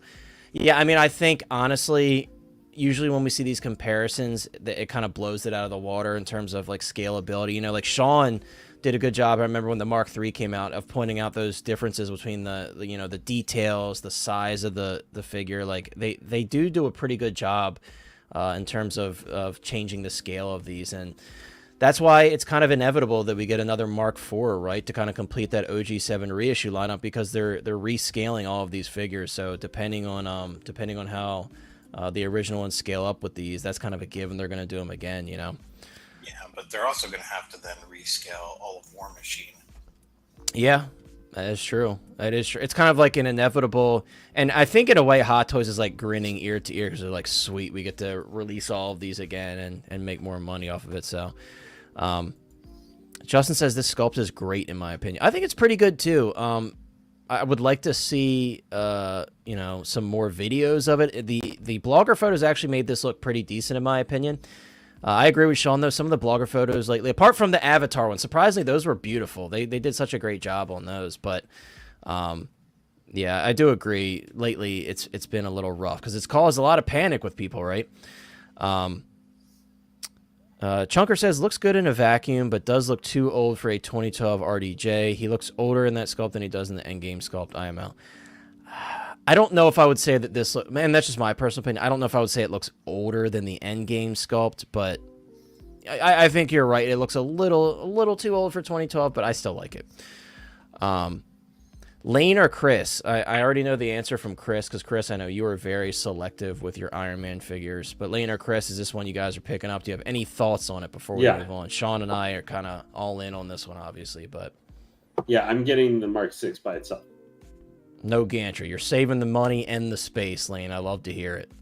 Well, I had kind of reviewed possibly getting the Gantry from Autharax because I thought about picking it up because they had it, but they're sold out now. It's a big. I piece, really man. and because my Carnage committed seppuku, and I now had a huge space open up where I could actually stick this. And my original display thing I was going to be using him as the central part for is now gone. But I really seeing this now, like I really like the Gantry quite a bit. But I admit it is basically just a giant diorama, basically like the Sandman. You got to have space for it for sure. It's a giant piece. Yeah. But I already have the Mark 6 completely paid off, just a regular Mark 6 by itself. I wanted the figure, like without. So I think I'm going to stick with just a figure. I mean, this may be my last Iron Man for quite a while because I mean, I want, a Mark 7, but like I know we had like the gold and black one recently, which I actually put into my cart, but I decided to pass on, which made me glad. I'm sure some people who had the Mark 6 with Gantry, I think, ordered that thing and went, oh, and then Howie said, oh, you thought you were just safe with the pictured releases upcoming. Well, and then George Montgomery Burns started evil laughing as he just pulled out $600 Iron Man coming out of you. Dude, it's like one after the other, right? Like the releases have been crazy. Insane. This last week was insane. The Gantry I think is cool, but like you said, it is just in the box for that. It's considerably wider. It reminds me of like the Dead Strange box. Yeah, exactly. Except it's thicker than the Dead Strange box. I think I like all the pieces that come with it and everything. I'm interested to see how many are all going to come with the regular edition in comparison and stuff, because I think the chest damage and stuff, but obviously it doesn't have any of the webbing and stuff like that the Deluxe has with the Gantry, because you're not going to be able to being put onto him or taken off. Yeah. I think it's good. It looks like a great figure. I mean, none of these Iron Mans are trash, or anything. They're always good. There's only one other Iron Man I've really been thinking about that if they put out a 2.0 like this or something, that I will absolutely day one pre. Like I'm gonna get it, is if they finally do Silver Centurion, Mark 33, like that Iron Man suit I want, like very badly. That's one of my favorite that's probably the only one of the House Party protocol that I would ever actually want to buy. Yeah, the House Party protocol just doesn't interest me for the most part. Like I like the Star Boost. I've said that before. If they did a die-cast Star Boost, I'd be in for that. And by the way, guys, correction. I think I did say that battle damage parts. I apologize. I was talking about these pieces right here. My bad. I'm sorry about that, guys. The webbing. Right. That's in my head. That's what I was saying. But I definitely said battle damage parts. That's why I was confused there for a second. I was like, wait a minute. Guys, when I say that stuff, you have to correct me. You have to correct me on the spot. I thought that came with the regular edition, if I remember correctly. But Philly's head now. Figurecraft says, "Thanks for having me, gents. Great stream. Looking forward to doing it again. Have a good 4th of July. You as well, dude. Take care, and I look forward to. If I can't catch it live, I'll definitely watch your stream with Jazz Inc. on the replay, guys. Check Figurecraft out on Friday for the stream with Jazz Inc. It's gonna be awesome. Can't wait to check it out. The base here is a plug. It's USB, right? I believe so. Yes. Unfortunately, the figure is not. We're still behind on that one, but yeah, I think the base is USB. Okay. Well, I mean that's fine, but overall, I think it looks great. They turned in a nice shot. I'm looking forward to getting to it. It's one of my favorite suits. It's not going to pass Mark III for me. Like that 2.0 Mark III. I love that suit. That is a great suit. It's a really nice figure. I really, really like that figure. But they're like here with the triangle for the arc reactor and stuff like that. It's something different than pretty much all the other Iron Man. So it is something, at least look wise, it's unique for this. I'm really kind of surprised. They did that black and gold, for a variant. I'm really surprised maybe they didn't use this as the basis for it or something, since they had most recently manufactured this figure, or something, where they didn't use it just to be. we just finished making a whole bunch of these. Let's do an extra 2,000 with this paint scheme. Boom, and get it out there. Yeah, I mean, hopefully they chill on that for a while. We'll see. Don't hold your breath. Yeah, Chris, do you have any thoughts on Iron Man before we move on to our next topic? I just think it looks pretty cool, and I liked the blogger photos a lot. I don't think, like you said, the video is kind of doing it justice. It does look really cool, and seeing the Gantry does make you want to get it for sure, just because of that cool factor to it. Yeah, and that moment. But like I told you in the past, like I have my one Iron Man, but I'm honestly thinking of like replacing it. I got the Mark 85, and I want. Got to get the Mark 7, dude. I keep thinking of the Mark 7 so much, dude. I just got to get on top of it. I keep forgetting. It's the king. Mark 7 is the king, dude. The Mark 6 is great, but it's not the Mark 7, man. Yeah. So guys, this next one, I know everybody's really excited about this one. Probably the highlight of everybody's weeks. Of course, I'm talking about She-Hulk. And guys, a 2-minute and 40-second video should tell you all you need to know. But we're very brief. We're going to take a quick look at her, guys, because, hear me out. And I made a post on Instagram about this. I was like, hear me out. I know everybody hated the show. We're going to take this is exactly how much time we're going to spend on this figure, guys. 2 minutes and 40 seconds. We're going to let the video play out. I think she looks really good, guys. As much as people dislike the show, I totally understand. I thought the show was total crud, but I thought the character was like a fun character, and it's cool to see a figure of She-Hulk finally. And Chunker brought it up earlier that like they go hard on figures they wouldn't expect, and this is one of them. I think like those nearly seamless wrist pegs are really dope on this figure, and I wish that they would do that with other figures that have seamless arms, because like we saw. The Mighty Thor figure, she did not have those kind of almost hidden pegs. Like, that's pretty impressive. Like, I wish they could do that more often. Where did this technology go? We saw it with this figure and then haven't seen it again. So, I think she looks really good, guys. I mean, this is obviously like a fully custom body. I'm digging it. I did pick this one up. I'm actually still on board with this one. Because some of these show releases and stuff, I've thought about it, and I'm like, maybe I shouldn't have ordered that one. Maybe I'll sell it off. With this one, I'm actually like really, really excited to get it. Like, I think she looks awesome. I think she's gonna look great in my like Avengers Ensemble display. I think the sculpt is fantastic. The skin tone looks really nice. The custom body looks great. I just think she looks good. I really don't have much else to say about it. I'm sure guys on the panel, I'm sure none of you guys are picking this one up, but I think we can all appreciate how good this one turned out, because I think it looks pretty awesome. I like how they just say literally no accessories. I know, I was about to say that. But hey, look at the hand selection, boys. We got 10 hands there. We'll take that. But it is $300 for nothing coming with it. Yeah. Or $305. But it is a fully silicone custom body. Yeah. There's some value there for sure. Yeah, the problem is well, yes, that is very true. Yeah. I think it looks great figure. It's one I considered getting for a bit, but I just really didn't know what I would put her with, because I wasn't going to get the I mean, if I'm going to buy a Daredevil, I'm going to wait for Daredevil in the red suit actually to come from, in the series, in like 2026, 2027 time frame. But they did a really nice. They put a lot more work in this figure probably into this figure than necessarily needed to for how well that show was received. Lane, 2 minutes is up, dude. 2 minutes and 40 seconds. Everybody, final thoughts. We're sticking to our 2 minutes and 40 seconds. Final thoughts, guys. What do we got? So they did more work here for developing the She-Hulk than the writer did writing that final episode. That is true. Only paid $300. And I don't even think he deserved that $300. All right, and guys, moving on. That's why I limited to 2 minutes and 40 seconds. You want final thoughts? No, this is final thoughts. This is the Hulk. That's Uncle Hulk right there. That's Uncle Bruce. That's Uncle Bruce right there. Fad Gadget says there's no muscle definition in her arms and legs. It's extremely soft compared to Hono's Wolverine. Yeah, I mean, that's true. To be fair, I think that the prototype was presented that way, so it's at least accurate to the prototype. And I think that might just be some of the CGI that they. Yeah, that's true. But you do have a point, Fad. I do think the Hono Wolverine, the hair and everything on the arms looks really dope.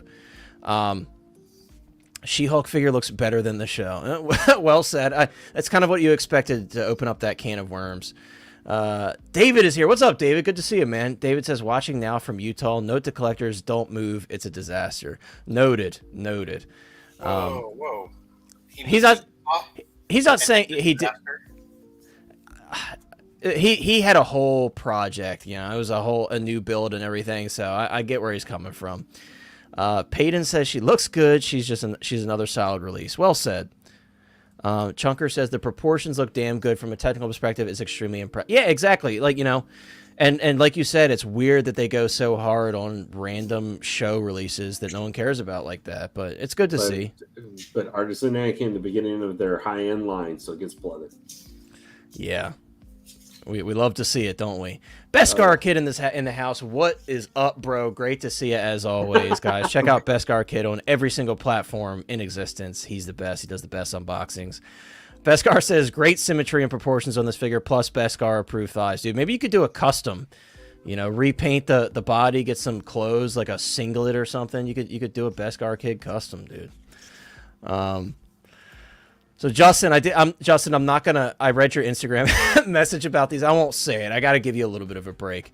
But dude, yeah, guys, you know, I know everybody's looking at these and saying like, "Shut up, Connor. We don't want to talk about these." But hear me out.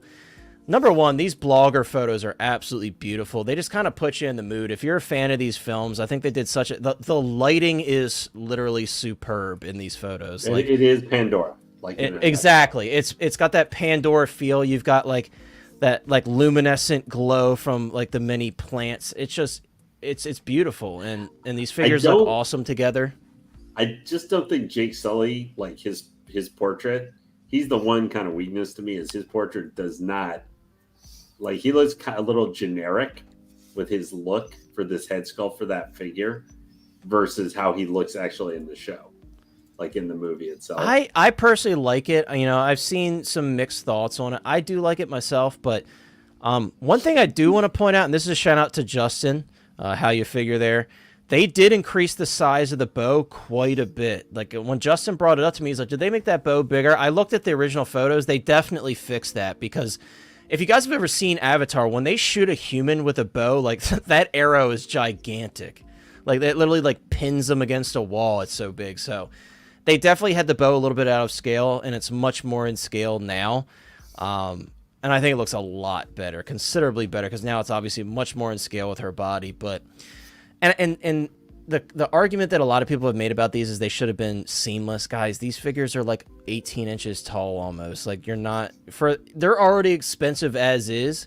If these were seamless bodies, number one, you wouldn't be able to pose them much, and number two, like they would be really expensive. So I'm not totally mad at it. You know, it does suck to have that line there in the torso. I almost wish they would have maybe just done a solid torso, and I would have just dealt with the limited posability in the torso. But with that being said, I'm still so in love with these figures. I think they look so good. And what it comes down to it, guys, is how much do you really like these films? Because if you like the films, I feel like a lot of people are on board with these. But I do think that these are probably very low pre-order numbered figures. I think a lot of people did not pick these up. So if you're part of the club of picking these up, it's few and far between. Chris and I were kind of making a joke on the Hot Toys page about how we were the only people picking these up. But Natiri especially, I think she looks beautiful. I love the portrait on her. I love the detail on the body.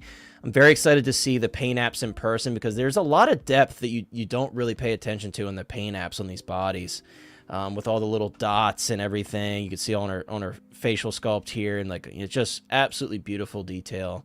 That's kind of a nasty little seam line there. I think that probably bothers me more than the actual visible seam line on the torso there.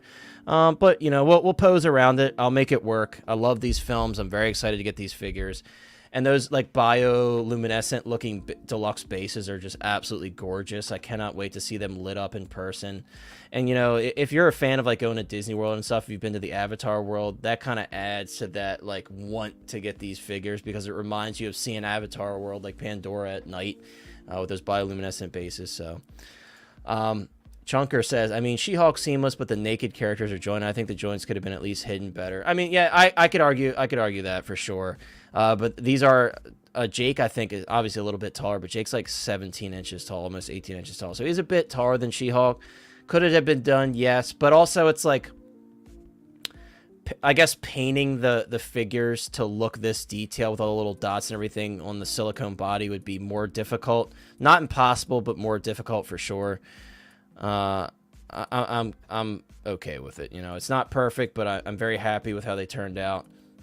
What we were presented with the prototype were these visible joints here, and that's what we got. So I'm sure most people don't have any thoughts on these, but Chris, how do you think Natiri turned out? We didn't talk about Jake when he went up because we were just so pressed for time that stream, but how do you think Jake and Natiri turned out, the final product here?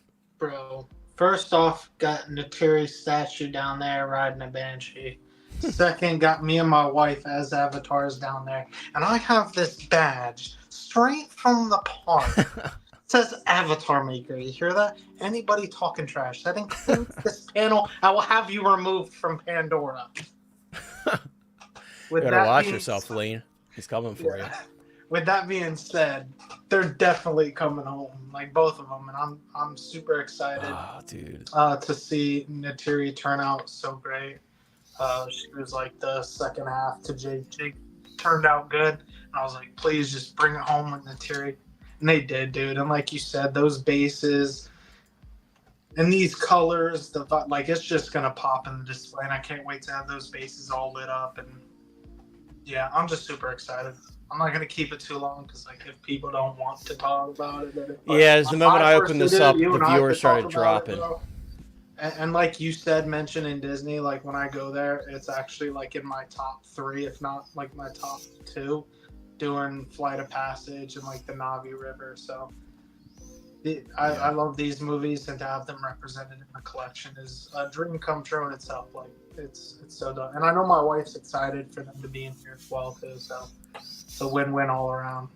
Yeah, I agree. I mean, and like I said, I know they're not for everybody. I understand the complaint about the visible joints. They're not great looking. Like I'm not pretending like I'm like, oh, dude, I love those visible joints they've done on this figure. And here's the other thing too. Is like Venom and Carnage kind of have Carnage more so with the exposed and it overlaps. But once you have it posed up and you see all that detail, like you're not gonna get these figures like Jake and Natiri in 6 scale and be able to pose them anywhere else. Like if you want 12-inch figures like I got from Disney, it's nowhere near this quality and it's going to be worse. So I will take this all day over anything, and to have the movie represented in the collection. Yeah, I'm happy. I totally agree, man. Fleeskin says, Flexin, sorry, I said Fleeskin. I would have preferred seamless bodies, but they still look amazing. Exactly. Like, you know, you got to be realistic with these as much as you can be. They're already very expensive with the non-seamless body, so it's going to be it would be a nightmare price-wise. And also, like I said, the details on the skin and stuff, I don't know how well that would turn out with them painting on the silicone. I pre-ordered both deluxes, can't wait to get them. I'm right there with you. I'm very, very excited to get the invoices for these. I'm so glad to hear someone else picked them up here in the chat. Justin says, you guys got me hyped again for these.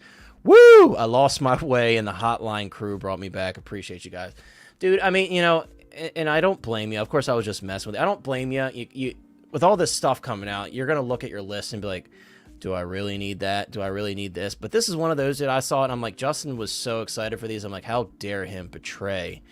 Honestly, I saw people still saying crap and I was like, then don't get it. That's more for me, dude. I'm taking it home. Like I said on the Hot Toys page, Chris and I were one of the only pre-orders for these. Hot Toys is like personally delivering these to our houses because they didn't have to send out many. But I guess they're coming with the white gloves and the boxes. Like right, Flexin and Justin will be getting the white glove treatment as well. So, Justin also says the Disney experience definitely enhances getting these. Pandora and the rides of the parks are unreal. Dude, I know. You heard what I said, Sean. Don't.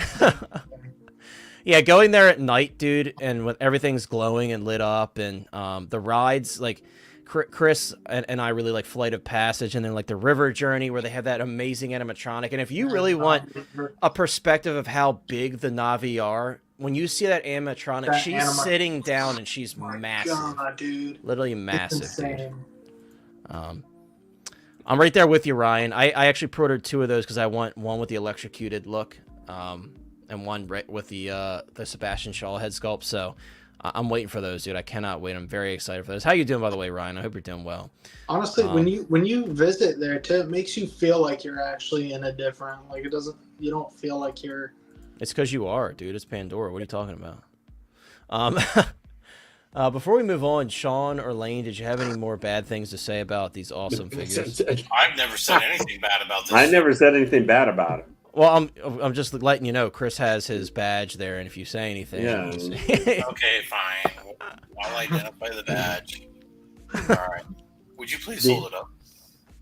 Hold up the badge, Chris. As you can see here, we have Collection Madness holding a card identifying his ability to go into a place called Pandora. Pandora, it has all these significant things, including these tall blue people that were not accepted on Earth and pushed to another realm called Pandora. And it's also the only place where Collecting Madness can actually be accepted. Now, while Collecting Madness goes to Pandora and sees all these magnificent things that him and his wife truly enjoy with their young little child, gleaming and on the way. Seeing all of Pandora, wondering what's wrong with my parents, I say. That little child going through everything there, wondering what to do. I wonder if fair. As that fair goes by and by, Collecting Madness wonders, will my child be like me? And the child looks back and says, is Sean writing a book here? Like, this is like a short story. Yeah, Chris, put the ticket down. Put the ticket down. Yo, I'm not done. You get that ticket back up. Put the badge down. Put the badge down. I'm going to say just for this, if you are interested in Avatar, you like the movies, and you are looking for something like a Nateri or Jake or whatever, like some of the main characters, this is going to be the best way to get something of them. For like a little bit more expensive, but not insane like than your average. But because I think there's definitely some more awesome collectibles from Avatar: Way of Water. For me, like if I could get them, there never would be able to get them. But like any other items beyond these figures, like the minimum amount you're looking at for like kind of a little higher end collectible is like the 10 scale statue from Prime One, which got them on the Flying Beast, and then they're really cool. They got the Flying Beast. And then they got the kids swimming underwater, like as part of the base. But those are like $1,600. It's like that's the next level up from these guys. If you want a nicer collectible from that, and high, So for all the issues you can have with these figures, my biggest thing is I wonder, can they stand up without their base? Just their size and how skinny the legs are. That's nothing with Hot Toys' fault. That's just they're working with the character designs of these characters, where they're all CGI versus, can they actually stand up? That was the thing that kept me from getting them. Is I was just like, can these characters stand up without a base? Because I never posed. I'll be very curious because I've seen the first Jake in person, but I've never actually handled it because it was just on a display in a store I went into. So I'm very curious. But the one thing is, I know a lot of people, but I don't like seeing people kind of trashing like, why did Hot Toys? But they put out something different, guys. That's not just a human character, a Jedi, or random Marvel person with like a mask on their face, or very rare. We only get things occasionally like Venom or Carnage or Nateri or Jade, where Hot Toys or Pinocchio, whatever they're doing with that, or even something like going back to what you were looking for when they did the Piglet and the Pooh and Piglet, those are very unique. So when they go out of their normal range with just humanoid figures and try and do something different. Now admit, I don't like a lot of things with these figures, but there's something different and unique. So at least in that respect, you got to celebrate a little bit that this showing Hot Toys is now they're doing something for like the movie that made the most money in the history of the world. I'm not saying like they took like, a distinct, going for something where they really stepped over the edge into taking a chance. Right. But in the scale and stuff they did something really cool. The designs for these characters are tricky to try and do I think they translate better into like a statue, where they're in one set pose or something like that. Yeah, like Chunker said he'd be interested if there was like a power pose version. I lean more towards this than the power pose, but I get the thought of it. But I think their designs could just transfer more easily into something like that, where you're not worried about moving parts and everything like that. But they did them. They came out. The bases are I think the bases are really cool. Like the diorama bases are amazing. They light up. So they did a good job with the figures. I think as well as in figure format, or I guess at least larger figure format, you could try and translate the characters. Now, maybe that means these guys just aren't meant to be in 6-scale figure completely, because just the nature of the way their design is doesn't translate. But even like Carnage, for as cool as that is, or Venom. Right, they have the visible joints and stuff too. It's like I'm wondering how Venom going to translate. 20 some odd inch Venom. How is that? That big bastard. Yeah, it's going to be interesting, but it's like Lane. At the end of the day, it's like for those of us that do appreciate these characters, like you said, it's nice to have unique stuff. And at the end of the day, this is the sign that maybe Hot Toys will realize what their mistake is going to be if they don't do a new Xenomorph for the Romulus film. I think if anything, they're just practicing for a larger figure so they could do a new Xenomorph, man. Yeah, that's a big thing. Like that they're still occasionally doing some of these like aliens or non-humans. That gives me hope. Maybe, I know they're doing like the Predator from Prey. Yeah, dude, I cannot wait for that. That's Predator. That's Predator I don't care about at all. But that might mean they might go back. Oh, stop. Don't give me that sad face. Justin, where are you? Please, I know you heard it, Justin. Where are you at? Yeah, please, Justin, back me up. No, but if they go back and do some of the classic Predators, like from what they've learned, and can do some flexible posing and stuff like that, like that means there's a possibility they could go back and do some of that kind of stuff. All right, dude. I told you, Lane. All you got to do is say pray, and you're going to bring Justin out. Justin, it can't be repeated. It was just such a blow to the heart. I was having to listen to some of the statue guys because Prime One just said that they're probably going to be doing like a 3rd scale Predator from Prey. That's going to be dope. That they're going to probably be doing that. I'll admire from afar because he's I was like watching John and Mike the other day, and they're just like, oh yeah, I might be picking this one up. And I looked up the price tag. I was like, damn. Yeah, well, but I'm just saying. Obviously, there is an audience for that Predator. Oh yeah, for sure. Yes. That figure is going to be aces, and I'm getting a custom done of one of them, so I will have 2 of those. But I'm very excited for it. I cannot wait. I'm not going to spoil my custom yet because I want everybody to be surprised by it. So Peyton, I truly, there's a couple people that I blame my Predator obsession on. One of them is Maz from Maz's Toy Photography. Yeah, he'll blame do that. him. Maz is one of them. The other one is Chunker in the chat. He's very much to blame. And then another one is my good friend Cole, who has an amazing Predator collection. I will never go to his level because he's got like amazing customs and stuff. But it's funny you mentioned Jungle Hunter because I sent my classic Predator off for a full like custom makeover for an 87 Jungle Hunter from Fugitive Predator Custom. So very, very excited. George said I'll be working on mine soon. He also is doing some work on my Elder Predator from Predator 2. He's going to do some accuracy mods and repainting the eyes and everything. So very excited to get those. I teetered back and forth on the Jungle Hunter between Fugitive Predator Customs and German Beast Customs. Those are the top 2 guys. George and Dave both do amazing work. But George, he's literally like an hour away from me, so it's kind of a no-brainer, and he does amazing work, so I cannot wait to check that out. I'll definitely be doing a video on that. Primetime Reviews is in the chat. What's up, bro? Not much. We are closing out our conversation on the avatars here. We're going to do one more topic, and then we're going to be ending it out for the night, but right now we're just kind of hanging out and chatting. Thank you so much for being here and catching the stream. I very much appreciate it. Yes, I totally agree, dude. We got disrespected with that one, and if I think back, there hasn't been any supporting human characters from any of the Predator films. We never got Billy. Well, we got so those I lied. So we got Dutch and Billy, and that's it. That's it from the crew. from the OG crew from the 87 film. We never got Lieutenant Harrigan from Predator 2. We never got Naru. We never got, what's her name from AVP. They did all those AVP figures, and they didn't do the main character. We got from Predators. Oh, we did get Royce. Yeah, That's true. We did get Royce. Royce. We got Royce. I'm And- lying. So I retract my statement. We did not get enough human characters. Was it Nolan? The Yeah, guy he's who- not... I don't count Nolan, though. Man, Why the not? biggest thing we need to Because get human he characters- died in, like, I don't know, 5 minutes. And he wasn't, Yeah, like, a... But he had been there for like 15 seasons. Right, and then he died that fast. What a dweeb.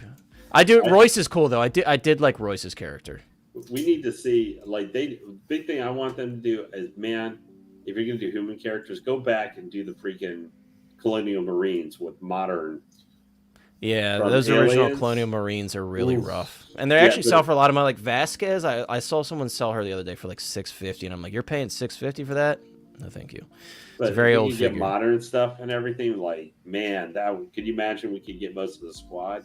Just take it all all the way to Frost and At the very Yeah, least, yeah. like Hicks would be cool to go with Ellen Ripley and stuff. Like, yeah, do a Aliens Ripley. Did you see that? Apparently, it's possible that is like retcon that Hicks and that girl and that little girl died. Like that's like some rumor that's being tossed around that's like going to be retconned. I don't know if that's true or Well, not. originally one of the endings for freaking like the Predator, the fourth Yeah. Predator movie that was really terrible. One of the endings that was scrapped instead of the really stupid Iron Man armor was even Yeah. stupider. They were originally going to have someone inside that was going to be nuked from Aliens. You're talking about you said the fourth Predator film, so you're talking about The Requiem? the Predator that was done by Shane Black. The one that we don't had, talk about that one. Yeah, but Yeah. no, one of the endings for that literally set or filmed was Newt was going to be inside of that. Yeah, that would have been 20-year-old extremely. Newt. That would have made that movie even worse than it already was. I don't know. I don't think you topped the stupid Predator killer armor thing. I hated that thing. Yeah, the Predator, and you never got to see anything happen with it either. Like they're just like, oh, look what I got, and then like I'm guessing Like, it's I gonna like my pop new up, but- suit, and I was like, Yeah, I hope that doesn't pop up again. But yeah, Chunker says I want the '87 team so bad. Jesse Oh, yeah, that Ventura. would be So cool. yeah, Jesse Ventura with the big minigun and stuff. That's a must, man. Even like, what's the Russian dude's name from Predators? Who also had a minigun. I forgot his name, but he would be dope to have too. I actually really liked his character, and he was like more sympathetic than you thought he would be. You thought he was gonna be like totally like a hard guy, and he was protecting Eddie Brock when he shouldn't have been, because that dude ended up being a weirdo in that film. But yeah, He was a serial killer. exactly. So yeah, he was just kind of there playing a role the whole time. Yeah, man. cool. Yeah, so this is actually our final topic. I just wanted to take a quick look at the photos here. And I'm very pleasantly surprised by this Deadpool suit. I wasn't sure how I was going to feel about the gold accents, and I'm actually like super digging them. I won't lie. I think it's a nice touch. And then one thing I wanted to point out too is we have a new kind of a different design here for the head sculpt. Now I'm wondering, is there a reason for that? Like, is that because we're getting a head sculpt with this guy finally? Who knows? I don't know. I hope they don't do that to us again. Part of me feels like they would have shown it already, or maybe we'll get like a pre-order with like the blocked out face that says like, you know, it'll be shown in the future or something. I don't know, but it looks really good. I think this is definitely by far the best looking in terms of the materials. It looks a little bit different. Knock on wood, the material looks a little bit different than the previously used materials.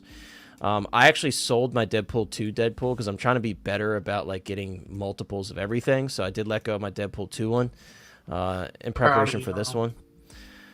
Oh, don't get too proud. I still have a ton of... Moose, that was a joke I was making. I know it's Topher Grace. But thank you. What's up, Noble Young? Great to see you, bro. I hope you're doing well.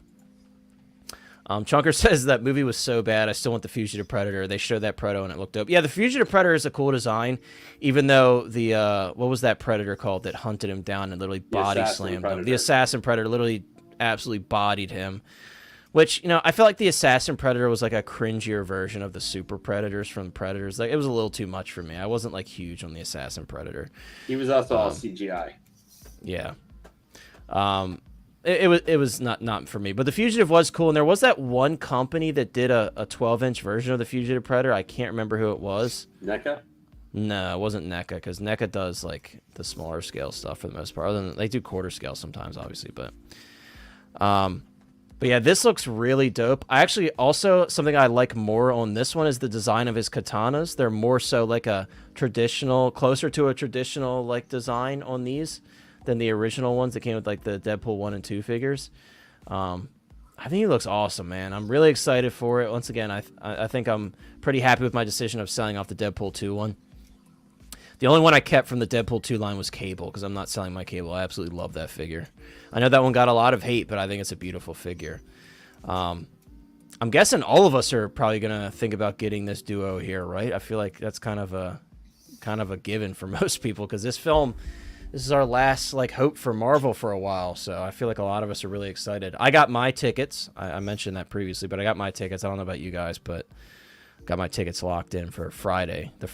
I know it comes out Thursday evening or whatever, but I've got Friday tickets. I'm very excited. Thursday.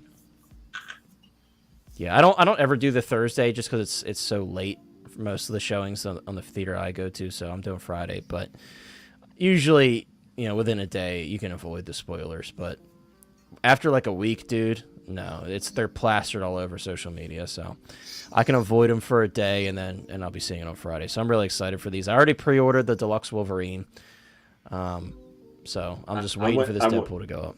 I'm waiting for the movie, see the movie, and the Wolverine I'm interested in, but I'm like waiting to actually see the movie to see if I like it before I order the figure. That's fair. For me, like I said, I anticipated getting this one, so I let go of my other one. So I'm definitely going to be getting the Deadpool. The Wolverine, that was one I'm like, I'm getting that from off the racks day one. I don't want to hesitate on that one because that's one I really want. So, do I think Deadpool will come with Dogpool? I think it's very possible. I mean, the last one came with a unicorn, so I think it's very. And the last one did come with some cool stuff. That's the one thing I'll miss. I never used him, but he had the high heels. He had like the wardrobe where you can put the hangers with his like X-Force top and everything. I thought that was hilarious. So I really hope that Hot Toys does some like funny, clever crap with this one, because that's Deadpool right there, right? That's Deadpool through and through. His funny, random, like goofy little stuff like that. So I hope so. I think that would be really cool, and I think it'd be pretty funny if they did that. What if it comes with like a miniature popcorn bucket? That would really catch us off guard. Gio said I may or may not get the Deadpool, even though I paid up. Come on, Gio, you got to get the Deadpool. And Gio, what I meant to ask you earlier, like kind of a closing question for you. You said you didn't have an Iron Man earlier. Completely forgot this. If you could pick one Iron Man, which would it be? And someone in the chat, if you want to answer too, certainly answer that question. But I know since you don't have an Iron Man, what would be the one that's going to make you pick up an Iron Man? Doc Bat, what's up, Doc Bat? Doc Bat says, "Will Hot Toys give us the Golden Desert Eagles?" I think they will. I'm gonna say it here now. I bet you that'll be like a bonus exclusive, like timed accessory from Sideshow. I bet you that's what they'll do with those as like a bonus item. I could see that happening for sure. I hope so though. That'd be really cool. I really like the gold guns, and I feel like the contrast with the gold on the suit would be really, really nice. So I can't wait to see that. Mark 85 Endgame. The battle damage or the regular? I have the battle damage, and of course, like everybody else, I have it in the crouching, like I should say kneeling pose. And it captures such a beautiful moment. So, but yeah, guys, these are really cool, man. It's so funny because I feel like this Wolverine is one of those figures where so many people are getting duplicates of this one, and you don't hear that very often anymore because these figures are getting so expensive. And funny enough, one of the duplicate people, me, I'm not getting multiples of this one. I know Lane and Chris are very proud of me, but that's okay because I'm getting the Hono Wolverine, so kind of getting another Wolverine at the same time, so I can't really be too proud of myself, right? It's not a duplicate. You're okay. Thank you. See, Sean understands, dude. Yeah. Big Godbound's asking. Go ahead. Go ahead, Sean. I'm overriding Lane. I'm sorry, Lane. Go ahead. You're talking about Big Dog Pound. Yeah, no. You just finish your thought about the figure. The Dog Pound can wait till after. All right, so Big Dog Pound, this one's for you. Wolverine, freaking amazing. I love that mask on him. Deadpool, it's awesome. I'm so getting wet right now. I'm ready. Why is this not up on pre-order? I know. I'm surprised. Of jacked up topographical map of Utah, Wade Wilson. The gold does look really good on it. I agree. I wasn't sure how I felt about it, but then when I saw the figure, I'm like, and like, look, like Sean right here, like the knife pouch on his leg. I just love like the subtle hints of gold. I think it really pops. It looks really nice to me. So my opinion with this entire thing with Deadpool and Wolverine is that this is Marvel's. I don't know if this is the only movie for Marvel for 2024, but no matter what, it's going to be the Spider-Man No Way Home Big Bang movie for Marvel this year. You know, it's at least I'm predicting 5 to 8 figures from this line. I only ordered one Wolverine for now, just because I want to see what else is there and what else comes up with. Right. I mean, Deadpool, I have a feeling we're going to see 2 of them. You know, I don't know what they're going to be or what, but even if they give us a regular Deadpool that's just this, and then they give us a deluxe with the head sculpt, then I'll buy both. Well, even the first film, you know, we got the regular Deadpool and the Dusty Deadpool. So if they did it for the second, or excuse me, I should say the second film. I said the first film. If they could do it for the second film, I'm sure with this one, as big of a film as they're touting it to be, I could see multiples for sure. And I'm curious also on, you know, Wolverine. How many versions of Wolverine we're going to get? Yeah. You know, are we going to get like a Sabretooth or somebody else? That would be cool. I mean, there's so many possibilities right now and so many unknown. And Lady Deadpool. Like, there's a lot of possibilities for figures for sure. I have a feeling with the Lady Deadpool thing, it's just going to be swap out parts for this Deadpool. And Lady Deadpool, however, if some of the rumors are true and Lady Deadpool is Taylor Swift, then maybe not. I thought it was supposed to be Blake Lively's wife. That's been back and forth too. Basically. It's those two. I heard Taylor Swift. Everybody was saying Taylor Swift was Dazzler. So, but honestly, I have no idea. I wasn't there. They didn't consult me on how I wanted it to go, and that's messed up. You know how I wanted what actress or actor to be who for. It's too bad. They would have made perhaps some more smart decisions doing that. You know, I believe that you're correct there, Lane, and I appreciate that for supporting me. You're so supportive. We're almost on the final countdown for the Acolyte is almost upon us too. I just realized that. Yeah. So I do. We're gonna stop talking about Deadpool and Wolverine for the Acolyte. Well, no, it's just because hey, you know what? I liked the 5th episode. I liked 80% of it. It doesn't override the first 4 episodes of slop and goop that I had to sit for before I got there. But I want to see more of the Sith guy because he's actually pretty cool. And you hear that, Chris? Which guy? Lane, which guy? Sorry, say that again. Stranger, baby. The Sith. Chris refuses to. Chris and I got Chris and I got in like a whole debate. Chris is like, he's not a Sith. I'm like, no, they have confirmed he is a Sith. The creators of the show have said he is a Sith. Until George Lucas. No, I'm just saying in this universe of the show, the creators have said this guy is a Sith. Now, I don't know if that could they unwrite it and be like saying that and posting in their news articles that he's a Sith. Bro, if you listen to his words, unless this episode he says that, his words were, "I am no one." Hey, you know, unless he says eventually, "I am truly," he would call me as a Sith. Yeah, Darth. Unless he calls himself Darth Thingamajigger, you know, then we'll know at that point. Yeah, okay.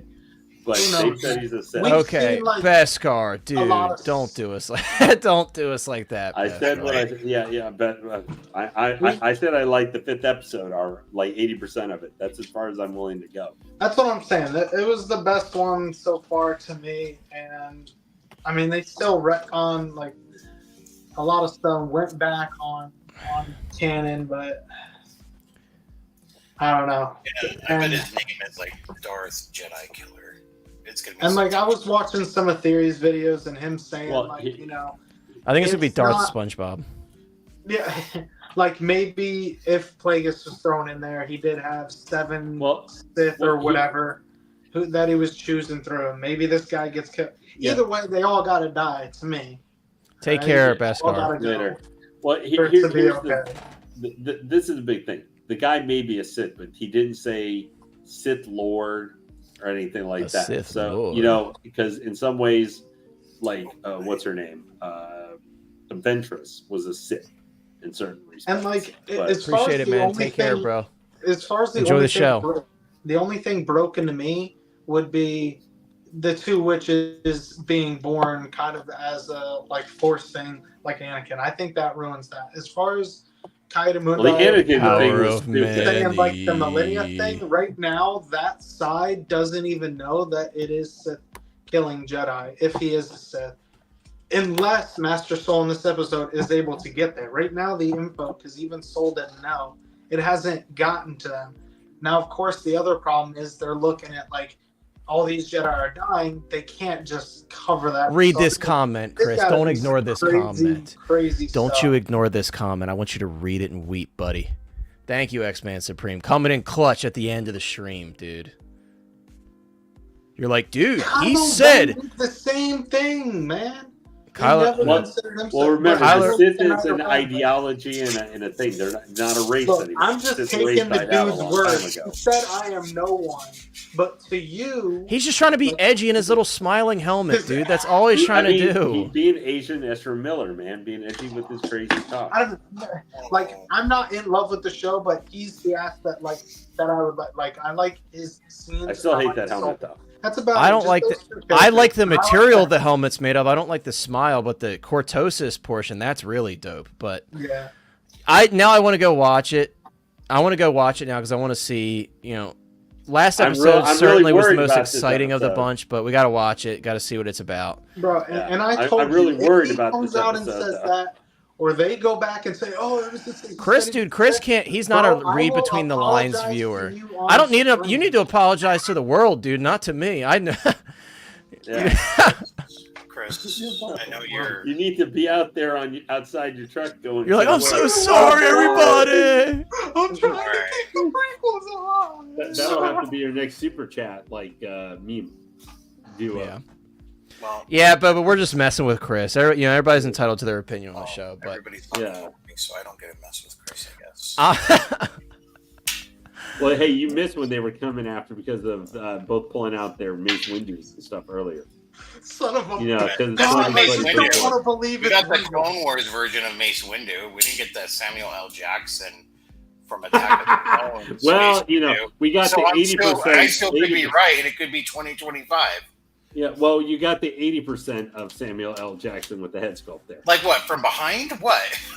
No, I think when I saw it in person, and we'll end out the stream after this. When I saw it in person, I told Chris, I'm like, I do really like the sculpt, but it looked to me, truthfully, it's like they combined a bit of the Clone Wars look with a Samuel L. Jackson-esque likeness. Like, it definitely is not 100% Samuel. It looks like a fusion sculpt to me in person. It's weird because, like, from the if you're looking at him up, like if you tilt him, that's when you see mostly Samuel and like kind of towards the side, which is weird because you're not gonna pose him like looking up unless you have him on your top shelf or something. But yeah, it's weird how that works. So in person, there's a lot more detail. You can see the speckling of the skin and like I really like it. I really do. That camera can't really pick up as much, and then there is. I can see some animated style, maybe like the chiseling of the jaw or something, but it's good, bro. I'm happy, and the tailoring is just fantastic. I was telling Steve, like, when I got it, I was actually like very pleased, like, and part of it might be my love for the character, but again, the sculpt, I feel like the most recent Nick Fury they did had a better likeness to Samuel L. Jackson for sure. But and I'm not trying to like make excuses and say this is what they were going for, but I do see like an animated like take within that sculpt. It seems like a combination type thing, which it works for me. It might not work for everybody, and I know a lot of people really crapping on it. I like it. You can even see like the vein work in his head. Yeah, like the paint apps are really nice. It's not just like a flat looking paint job in person. When you see it in person, it's actually very nice. So it looks like a real bald dude. When you take the actual cloak off and you literally have the lower armor on him.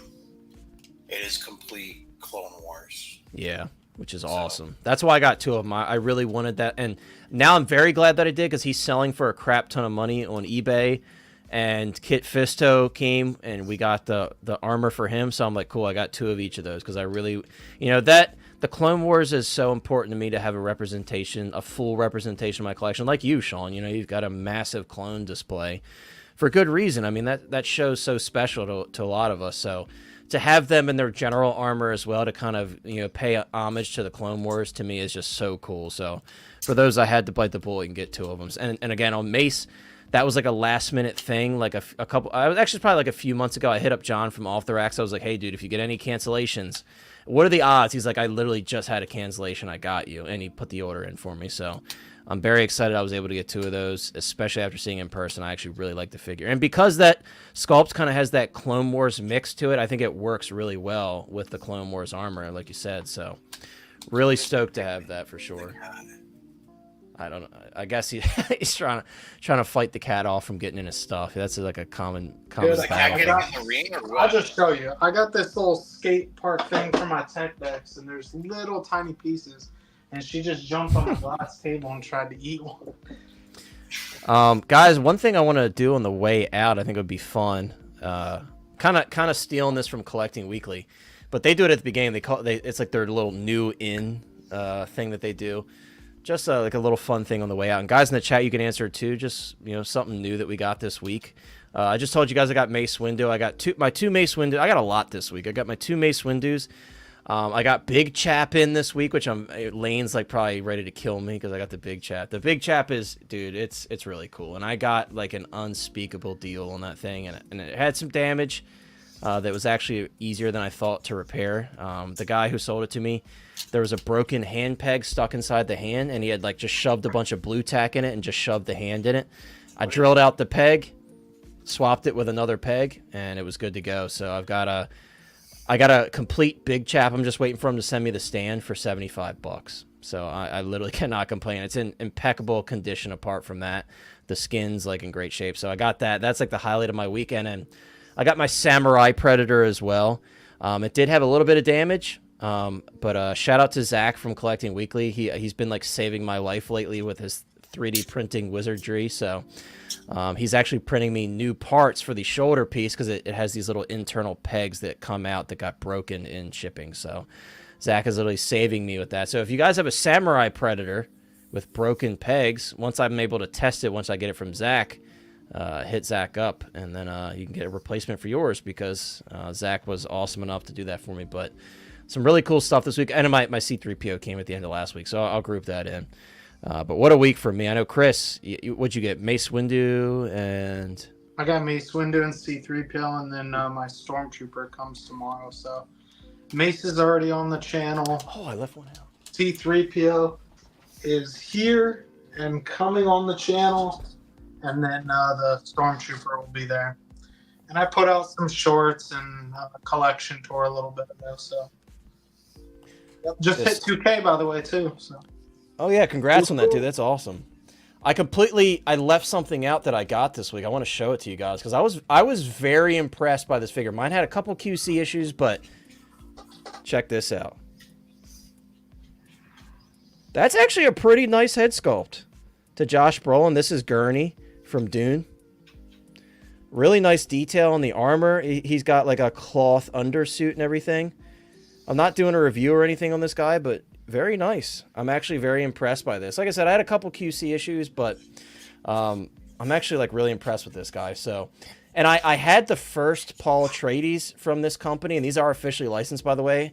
And the sculpt was like very soft, so I ended up selling it. I wasn't huge on it. And I have the InArt, like all-in Paul Atreides on order, so I'm not crying over that, but.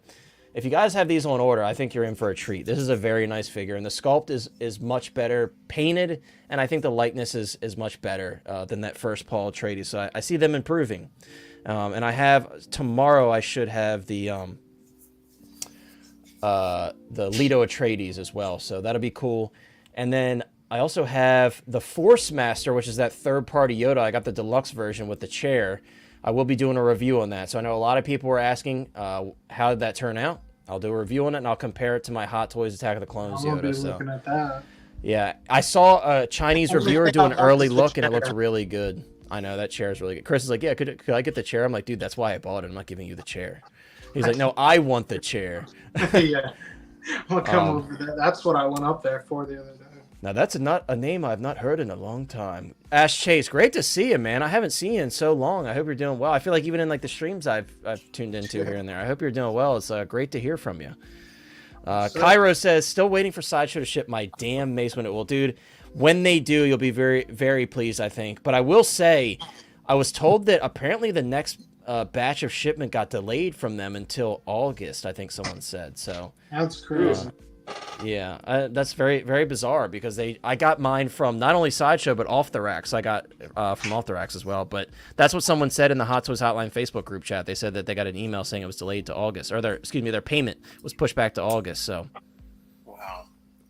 Like my local comic shop. So I got my Mace Windu on Thursday, and then Saturday I got the email from my local comic shop saying that the one that I ordered through them also arrived. And usually comic shops are the last place to get anything. yeah, I know. Like Off the Racks. I mean, he's pretty good, especially like he gets his stuff pretty fast. But yeah, he got his before the rest of the people from Sideshow got there. So I guess kind of Sideshow, that's how they work their prioritization for stock. I don't know. So yeah, sorry, Cairo, I don't know if that's the case for yours, but sorry to break the bad news if it is. But I'm hopeful that you'll get yours sooner than It later. could happen before though too.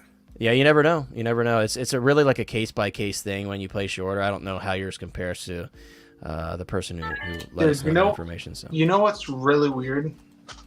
My comic shop said they were getting them, got their shipping notification, and still haven't got them yet. I'm literally right around the corner from them, like not even 2 minutes, and I got mine. So I know. I don't get it. I don't get it, dude. Well, it's just like all the Attack of the Clones stuff that I ordered. So I ordered 6 clones from my local comic shop. I ordered clone pilots, super battle droids, along with the regular battle droids.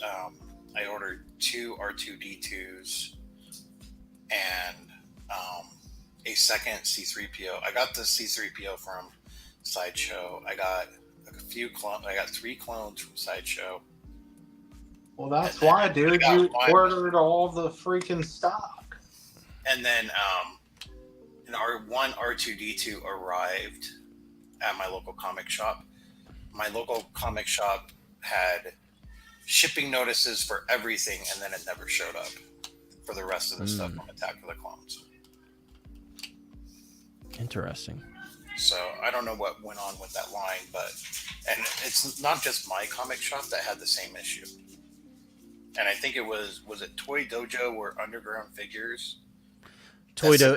They had a similar problem. I know I think Toy Dojo, aren't they the ones that said they're not doing like pre-orders or anything anymore? Was that them that said that? Yeah. It was. Yeah, and I think it was because of that same situation. Yeah, it was. Yeah, they said that because of that, they know, because obviously like you're disappointing people and it's not your fault. You're like, well, sorry, I can't fulfill this order. Like imagine that. Like imagine you pre-ordered Mace Windu, for example, or Crosshair. Imagine it happened with Crosshair. Like you pre-ordered a figure and then it shoots up in price and then you're like, well, cool, I have one locked down, and then the unfortunate position that comic shop's in to say like, well, hey, I can't fulfill this order. Like it's rough. So I can't really say I blame them.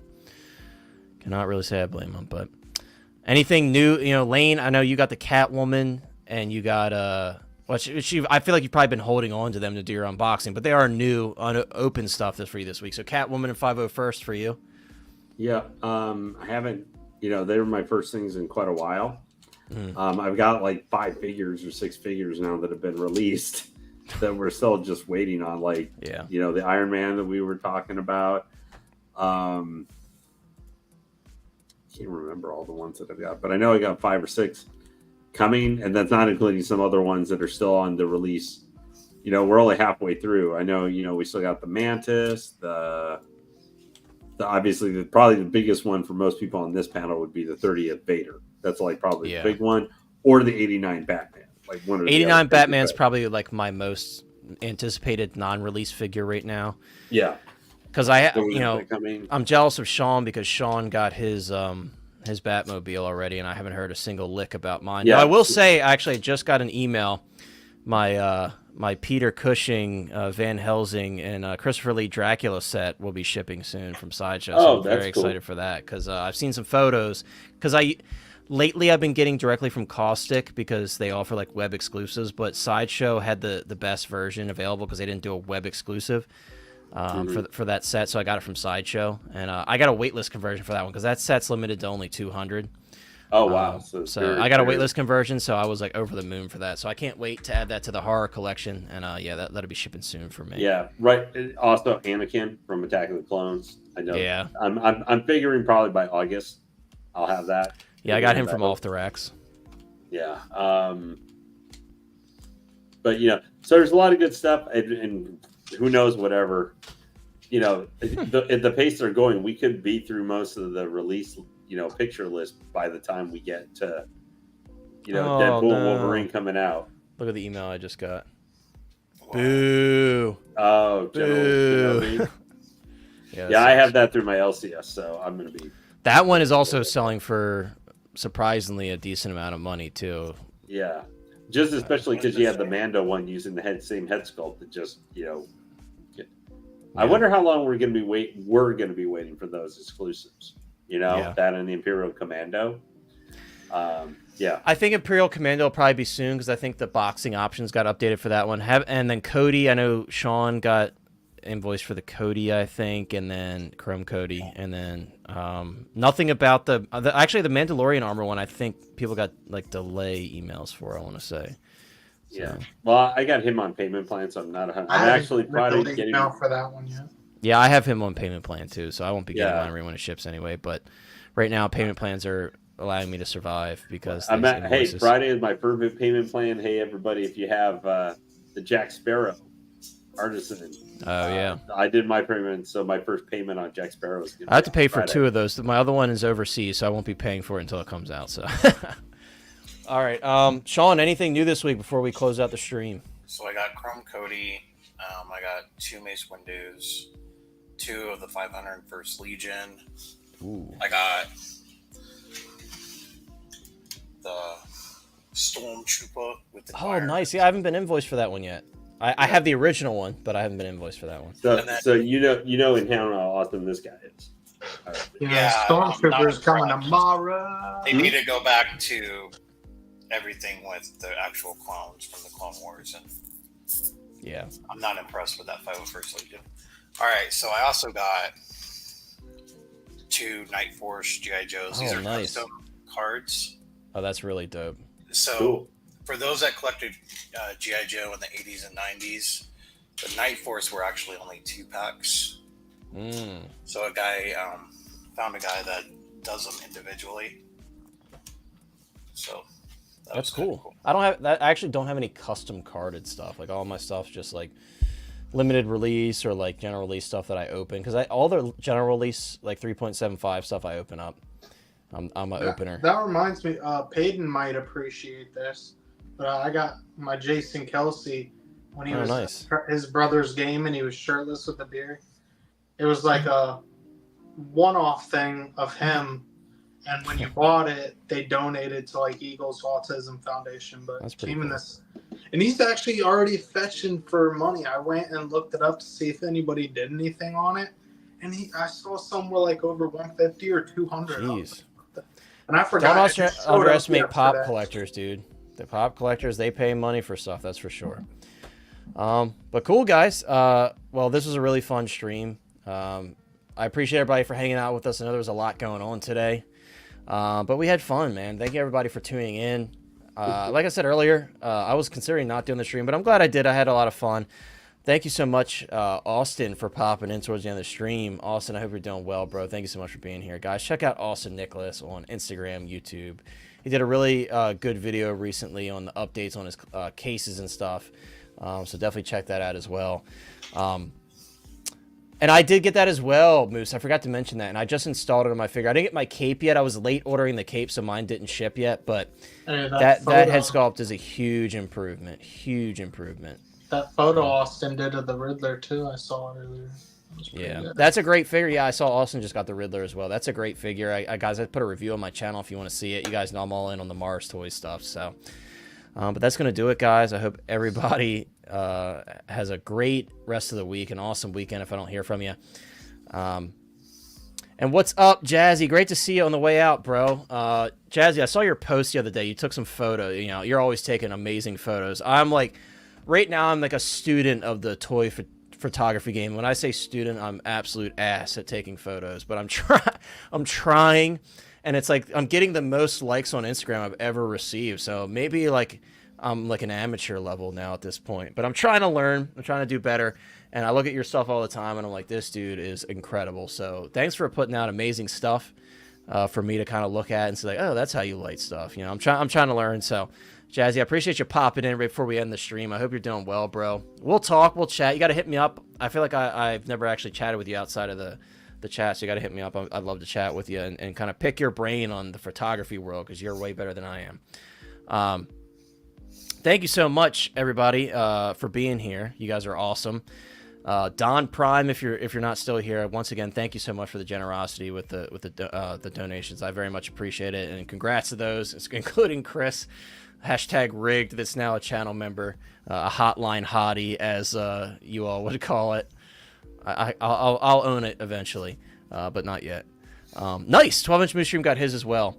And thank you everybody for being here once again. I hope you guys have an awesome weekend. If you're not, definitely hop into the Hot Toys Hotline Facebook group. Guys, the Discord, we got to do something with it. Eventually, I'm just going to give up on it.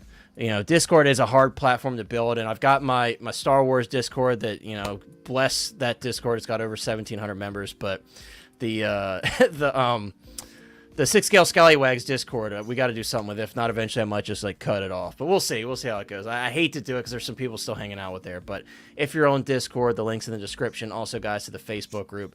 I think we have like, I don't know how many members we have in the Facebook group now, like 800 or something like that. I think over 800, maybe 850.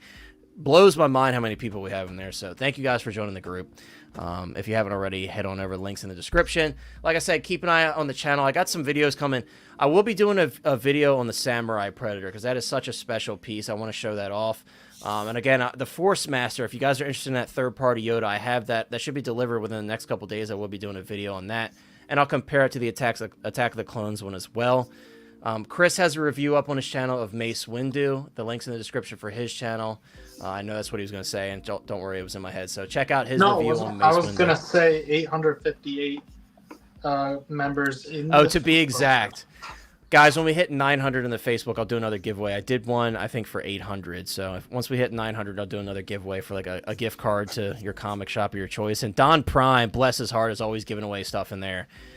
So we're always giving away something. And guys, we're on the road to 4,000 at this point. So once we hit 4,000, I'll talk to some people and I'll see if I can get us some awesome prizes going for 4,000 because I love you guys and I'd love to do another giveaway. So wrapping that up, guys, thank you so much for being here. I hope you guys have an awesome rest of your week. And if I don't talk to you, an awesome rest of your weekend. Take care. We'll see you next time. And those who are watching the Acolyte, I hope you guys enjoyed. I'm going to be watching after I get off here, and hopefully this episode goes my way. So take care, everybody. We'll see you next time. We're out. Take care, everybody. Make your choices.